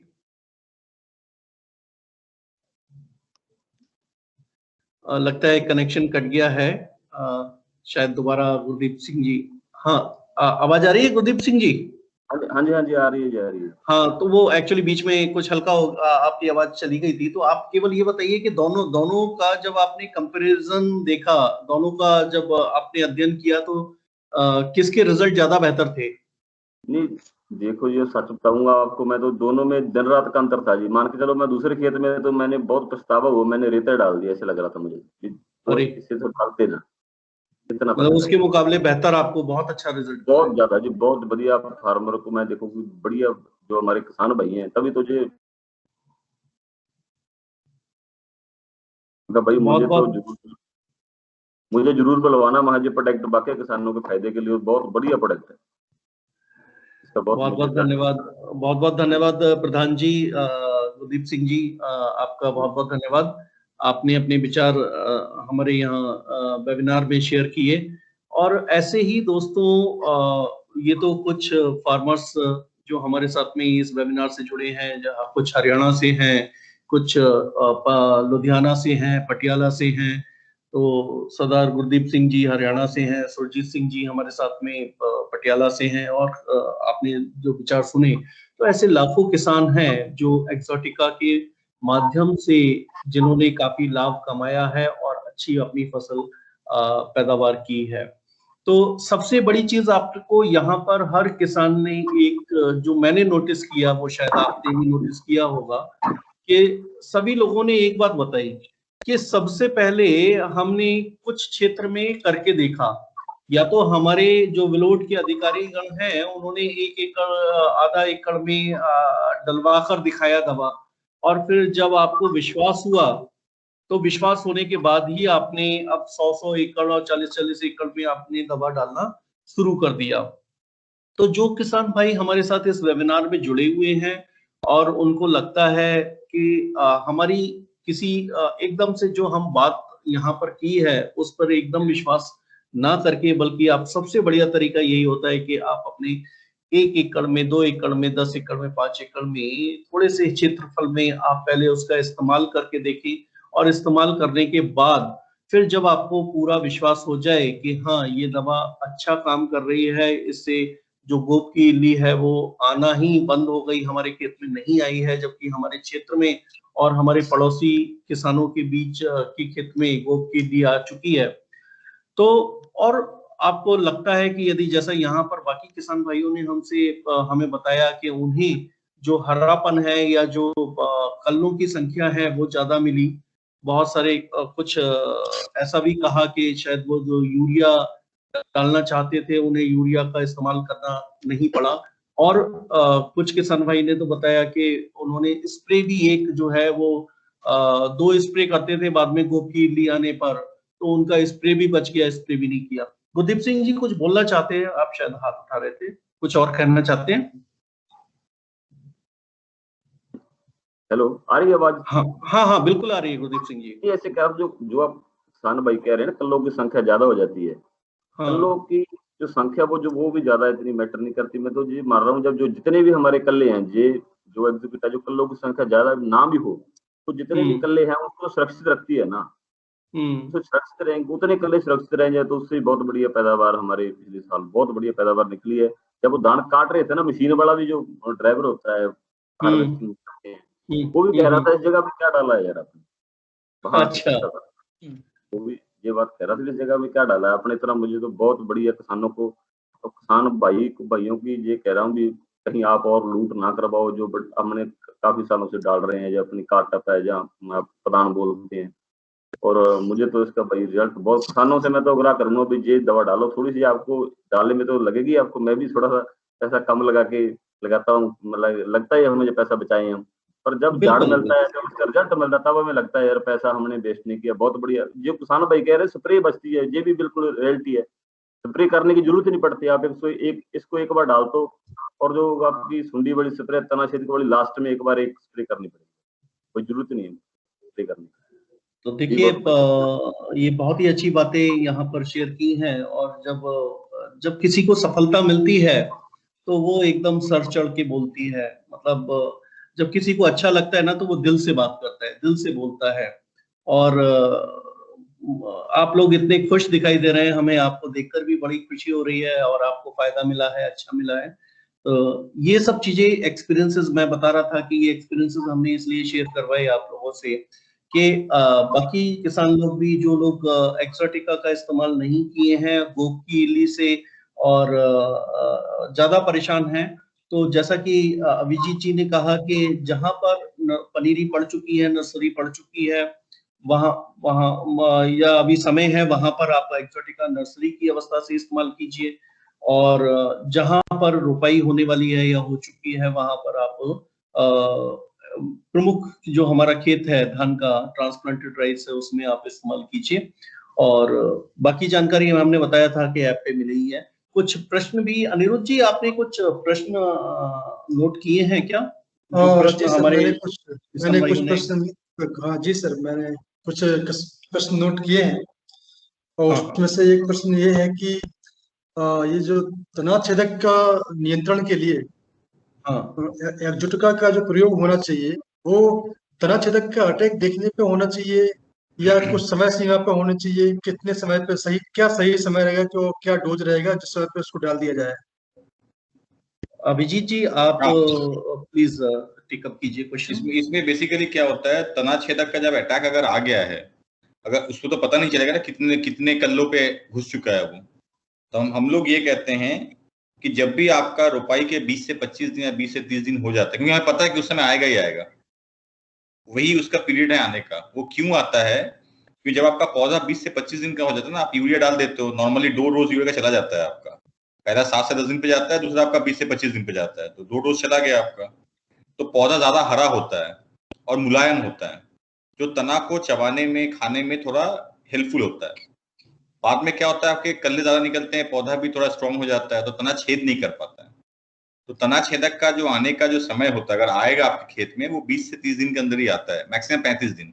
उसके बाद वो आएगा सीधा आपके, जब आपका बाली निकलने वाली है तब आके वो डंठल में जाके छेद करेगा, क्योंकि उस समय डंठल उसका मुलायम रहता है। तो एक्सोटिका का जो इस्तेमाल है वो 20 से 30 दिन पे कर देना चाहिए, रोपाई के 20 से 30 दिन के अंदर। बहुत बहुत धन्यवाद सर। दूसरा सर प्रश्न ये आया है कि इसमें जो फाइटोटोनिक इफेक्ट आता है, जो हरा भरापन आता है, तो वो हरा भरापन कैसे हमारे लिए लाभदायक है, कि वो उससे कुछ उपज में कोई वृद्धि भी होती है, या फिर सिर्फ हरा भरापन आता है, या उसका कुछ हमारी उपज में, हमारी उपज की क्वालिटी में, इन सब में भी वो कुछ रिफ्लेक्शन आता है? देखिए, अगर साइंस के तहत बात करते हैं, हरापन क्यों आता है? क्योंकि क्लोरोफिल की मात्रा बढ़ जाती है। वो हरापन जो दिखता है हमें पौधों में, वो दिखता है इसलिए क्योंकि उसमें क्लोरोफिल है। तो क्लोरोफिल अगर संख्या बढ़ती है तो ऑटोमेटिकली क्लोरोफिल का काम होता है खाना बनाना, प्रकाश संश्लेषण के द्वारा। तो क्लोरोफिल अगर बढ़ेगा, अगर हरापन ज्यादा दिखता है, तो ऑटोमेटिकली वो खाना ज्यादा बनाएगा। खाना ज्यादा बनाएगा तो कल्ले अच्छे निकलेंगे। अगर कल्ले आपके ज्यादा निकले या कल्ले आपके अच्छे निकले, तो कल्ले में जो कल्ले के थ्रू जो बालियां निकलेगी वो अच्छी निकलेगी। इसके अलावा सेकंड क्या हो जाएगा आपका, कि ग्रोथ अगर आपका अच्छा पकड़ा है तो पौधा आपका मजबूत होगा हमेशा। अगर पौधा मजबूत होगा तो उसमें कीड़ों के, बीमारियों के आने के चांसेस कम होते हैं। तो इस तरीके से, साइंस के तरीके से, हाँ, अगर आप एक्सोटिका डालते हैं, अगर उसमें हरापन आपको दिखता है, तो उपज जो जितना उस पौधे का उपज देने की क्षमता है, वो क्षमता वो देगी, पूरा देगी। बहुत धन्यवाद सर। सही बात है कि अगर ये सब चीजें अच्छी रहेंगी, हरापन रहेगा, तो उसका प्रभाव उपज और उसकी गुणवत्ता दोनों में दिखने को मिलेगा। तीसरा प्रश्न था सर, एक जो आखिरी आखिरी हमारी प्रेजेंटेशन स्लाइड थी, उसमें था कि दोहरी ताकत, दोहरी सुरक्षा, दोहरा विकास। तो अगर इस पर एक बार और प्रकाश डाल दें, लोग जानना चाहते हैं कि ये दोहरापन क्या है, दोहरी ताकत, दोहरा विकास, दोहरी सुरक्षा, तो इस पर थोड़ा सा प्रकाश डाल दीजिए सर। दोगुनी ताकत का मतलब क्या है कि इसमें जो एक्चुअली ये क्या है, कॉम्बिनेशन केमिस्ट्री है, रसायन जो इसका रसायन है वो संयोजन से बनाया गया है। तो ताकत इसमें दोगुनी है क्योंकि दो केमिकल्स का ताकत जो गया उसमें गया हुआ है, और वो ताकत 1+1 2 नहीं है, वो 1+1 11 है। जैसे कि हमारे किसान भाइयों ने कहा ना कि जिन्होंने भी बात किया, मैं सुन रहा था, बहुत ध्यान से सुन रहा था, सबने मोस्ट ऑफ द किसान भाइयों ने एक बात कहा कि जैसे ही डालते हैं उसमें हरापन दिखता है 30 से 5 दिन के बाद। इवन कुछ किसान भाइयों ने ये भी कहा कि यूरिया की मात्रा भी घट गई, मतलब जो वो पैसा खर्चा करते थे यूरिया पे वो 1 बोरा कम लगा। तो दोगुनी ताकत का मतलब क्या हो गया कि वहां पे 1+1 11 हो जा रहा है, 2 रसायनों का संयोजन जा रहा है। तो दोगुनी ताकत अगर जाएगा तो ऑटोमेटिकली जो सुरक्षा होगा वो अच्छा होगा। ताकत अच्छा मिला, उसको पावर ज्यादा मिला, तो प्रोटेक्शन भी, सुरक्षा भी अच्छा दिया। सुरक्षा अच्छा क्यों दिया? क्योंकि इसका जो काम करने का तरीका है वो 2 तरीके से काम करता है, मतलब ये 2 धारी तलवार है।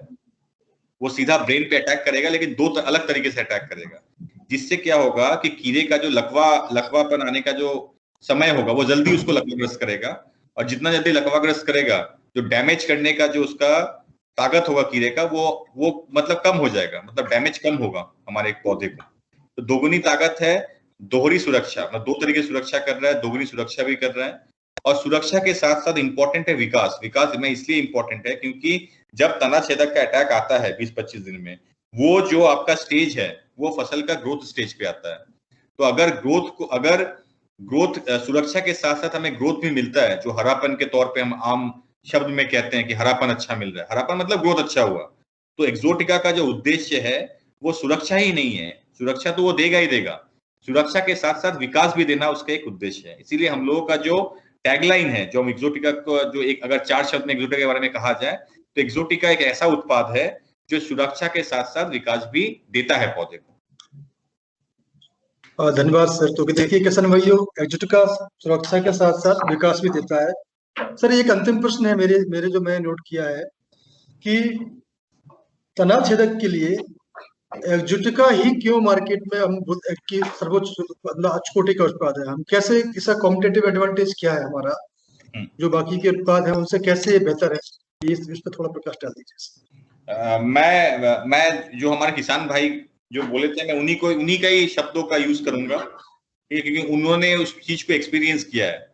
तो ये बेहतर क्यों है? पहला कि इसमें जो टेक्नोलॉजी है वो है एनकैप्सुलेटेड टेक्नोलॉजी, एक नया टेक्नोलॉजी है जो आपका जो टूटने की प्रक्रिया है, जो गति है वो धीरे हो जाती है, जिससे रिजल्ट हमें लंबा मिलता है। तो पहला एडवांटेज क्या है कि आपका रिजल्ट लंबा होगा। तो जो किसान भाइयों ने कहा कि एक स्प्रे का जो पैसा है वो बच गया, पहला एडवांटेज। सेकेंड एडवांटेज क्या होता है कि आपके पौधे का ग्रोथ बढ़ जाता है, क्योंकि चूंकि वो ग्रोथ, आपका विकास ग्रोथ स्टेज पे आता है वो कीड़ा, तो ये आपका सुरक्षा के साथ साथ आपका पौधे का ताकत भी बढ़ा दे रहा है। दूसरा फायदा, तो आपका एक यूरिया का जो कंजम्पशन है, जो आपका फर्टिलाइजर जो खाद देते हैं वो भी थोड़ा कम दोगे, तो वहां भी पैसा बचा। थर्ड क्या इसमें फायदा मिला कि ये आपका एक ही प्रोडक्ट में आपका 2 केमिकल्स आपके मिले हुए हैं। इसका मतलब ये हुआ कि आपको बार बार लेबर कॉस्ट नहीं देना पड़ेगा। दो अलग टेक्निकल्स जो आप लोग यूज करते थे उसके लिए लेबर कॉस्ट भी लगता है ना, बार बार उसको छिड़काव करना पड़ेगा, तो वो लेबर कॉस्ट भी बच गया, यहाँ पे पैसा बचा मेरा। तीसरा, चौथा फायदा क्या हो गया आपका कि ये आप एक नया प्रोडक्ट यूज कर रहे हैं, तो कीड़े को समझने में थोड़ा टाइम लगेगा कि प्रोडक्ट है क्या, तो कीड़े भी उलझन में रहता है, तो रेजिस्टेंस आने की जो चांसेस हैं वो भी कम हो जाता है। तो ये 4 फायदे हैं इस प्रोडक्ट के, जो आपको बाकी उत्पादों में हो सकता है मिलता भी हो, कोई ना कोई भाई फायदा तो मिलेगा ही, लेकिन ये 4 फायदा इस प्रोडक्ट में इकट्ठे आपको मिलेगा। अभिजीत जी, एक प्रश्न और एक किसान भाई हैं उत्तर प्रदेश से, उन्होंने पूछा है कि क्या इस उत्पाद को, इस प्रोडक्ट को हम गन्ने में भी इस्तेमाल कर सकते हैं? देखिए, गन्ने में हम लोगों का रिसर्च अभी चल रहा है। आई थिंक 1-2 सालों के अंदर इसके भी लेवल क्लेम मिलेगा, लेकिन जो शुरुआती दौर का जो रिजल्ट मिला है, जो आपका अगेती तना छेदक है, उसमें इसके रिजल्ट्स अभी तक अच्छे देखने को मिले हैं। इसके साथ साथ जैसे वो धान में भी ग्रोथ देता है, गन्ने में भी आपको जबरदस्त ग्रोथ मिलेगा। मैं अभी तक इतना ही कहूंगा क्योंकि इसमें लेवल क्लेम अभी है नहीं, तो मैं ज्यादा विस्तार में अभी नहीं जाऊंगा। बट शुरुआती दौर के रिजल्ट्स अच्छे हैं, बहुत अच्छे हैं। और इसका इस्तेमाल जो होता है वो आप पहले पानी में, अमूमन पहले पानी में ही करना चाहिए। 30 दिन के बाद जो पहला पानी आप लोग डालते हैं शुगर केन में, पहले पानी में ही आपको उसको डाल देना चाहिए, क्योंकि जो अगेती तना छेदक है आपका शुगर केन का, वो पहले 30 से 60 दिन तक 30 से 60 दिन में आने की संभावना ज्यादा रहती है। तो अगर हम पहले पानी में इसको डालते हैं, अगर बुआई में भी डालते हैं तो भी चलेगा, लेकिन पहले पानी में हम इसलिए कहते हैं कि उसमें पानी जाता है, जर्मिनेशन हो जाता है, तो पौधे में अपटेक लेने की क्षमता बढ़ जाती है, तो जल्दी अपटेक करेगा उसको। तो पहले पानी में 6 से 8 kg आप डालो इसका। शुरुआती दौर में रिजल्ट इसके अभी तक अच्छे मिले हैं, कंट्रोल में भी अच्छे मिले हैं और ग्रोथ में तो अच्छे है ही है। तो हमारे जो डेवलपमेंट ट्रायल्स चल रहे हैं उनमें शुगर केन में भी अच्छे रिजल्ट देखे गए हैं। बहुत किसान उत्तर प्रदेश के यूज भी किए इसको। अभी रिकमेंडेड नहीं है, मतलब अभी हमें CIV रजिस्ट्रेशन नहीं मिला है, तो हम सीधा उस पर नहीं जाने की बात करेंगे। लेकिन जो ट्रायल्स हैं, ट्रायल रिपोर्ट्स बड़ी पॉजिटिव हैं और बहुत जल्दी CIV रजिस्ट्रेशन मिलने के बाद में हम इसे शुगर केन में भी बेचने की परमिशन हमें मिल जाएगी। और कोई प्रश्न है अनिरुद्ध जी? और सर ये प्रश्न सारे नोट कर लिए थे, इतने ही प्रश्न है। अच्छा जी सर। के शर्मा जी, आपकी तरफ से तो कोई प्रश्न नहीं है? नहीं, मेरे को अभी प्रश्न जितने भी आए थे वो अनिरुद्ध ने सभी पढ़ के और बता दिए हैं, जितने भी टेक्स्ट बॉक्स में थे। तो लगभग सभी प्रश्नों का आंसर बड़े अच्छे तरीके से अभिजीत सर ने और आपने दिया है। मैं समझता हूं कि सभी फार्मर्स के जो भी इससे रिलेटेड, किसी भी फसल से, इस फसल से रिलेटेड या इस एक्जोटिका से रिलेटेड जो भी क्वेश्चन थे, उनको सेटिस्फैक्टरी आंसर मिल चुके हैं। अभी भी किसी का कोई भी सवाल है तो वो बॉक्स में टेक्स्ट बॉक्स में डाल सकते हैं या अभी बोल भी सकते हैं। बेहतर, ठीक है। मेरे ख्याल से सारे जो क्वेश्चंस आए थे वो सबके जवाब आ चुके हैं। और यदि फिर भी आपको कभी भी किसी भी फसल के बारे में कहीं पर भी कोई सॉल्यूशन चाहिए, किसी भी तरह की एडवाइस चाहिए, तो आप below would crop protection app पे जाइए और वहां पे रजिस्ट्रेशन करने के बाद में आप अपने प्रदेश के जो हमारे बिलो वुड सलाहकार हैं, कृषि विशेषज्ञ हैं, उनसे आप सीधा संपर्क कर सकते हैं और उनसे आपको पूरी सभी जानकारी आपको मिल जाएगी। तो खासतौर से मैं जो है सुरजीत सिंह जी, गुरदीप सिंह जी, बलदीप सिंह जी, सुखविंदर सिंह जी और सुरजीत सिंह जी जो कि हमारे साथ में जुड़े हुए हैं, उन सभी, और उन्होंने अपने विचार हमारे साथ में रखे एज ए पैनलिस्ट फार्मर्स, तो उन सभी को मैं अपनी तरफ से बहुत बहुत धन्यवाद देता हूं और बहुत बहुत धन्यवाद, आपका आभार व्यक्त करता हूं। के शर्मा जी, मेरे ख्याल से और तो कुछ आगे एजेंडा है नहीं? यही था आज का, यही विषय था। तो ठीक है, अगला सेमिनार के शर्मा जी हम कब कर रहे हैं, जिसमें धान की बीमारियों के बारे में आप चर्चा करने जा रहे हैं? यस, वो अगला सेमिनार जो हमारा होगा जुलाई लास्ट वीक में होगा। तो उसका डेट जो है अभी फाइनल हो जाएगा, तो वो व्हाट्सएप के माध्यम से, व्हाट्सएप ग्रुप के माध्यम से वो 4 से 5 दिन पहले फ्लोट हो जाएगा। तो वो हमारा मोस्ट प्रोबेबली जो डेट रहेगा वो जुलाई लास्ट वीक में रहेगा, इस मंथ के लास्ट वीक में रहेगा। कुछ कहना चाहते हैं ये सुरजीत सिंह जी, कुछ कहना चाह रहे हैं शायद? हाँ जी, हाँ जी, मैं इसे कह रहा सर, अब डॉक्टर साहब अपने को कॉटन के बारे में भी आप एक वेबिनार लगाओ, कॉटन के बारे में।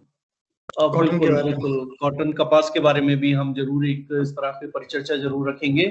तो हम पूरी कोशिश करेंगे कि जल्दी ही कपास के बारे में भी आपसे एक परिचर्चा हो और बहुत जल्दी ही हम, देखिए धान में जो समस्याएं आती हैं उसमें तना छेदक प्रमुख है। उसके बाद में हम यदि बात करें तो बीमारियां आती हैं जिनको हम शीत ब्लाइट बोलते हैं, ब्लास्ट बोलते हैं, इस तरह की बीमारियां हैं, उन पर भी हम विस्तृत रूप से अपने नए वेबिनार में आपको जोड़कर फिर से चर्चा करेंगे। और धान का एक और कीट होता है जो कि अंतिम अवस्था में, धान की पकने वाली अवस्था में आता है, जिसे हम BPH बोलते हैं। तो इस पर भी अगला जो सेमिनार होगा, इन 2 टॉपिक्स पर भी हमारा हम जरूर उस चर्चा करेंगे और कुछ अन्य किसान भाइयों को भी उसमें जोड़ेंगे। तो एक बार पुनः सभी किसान भाई जो हमारे साथ जुड़े हुए हैं उनका बहुत बहुत आभार, धन्यवाद। और इस परिचर्चा को यहाँ पर समाप्त करते हैं।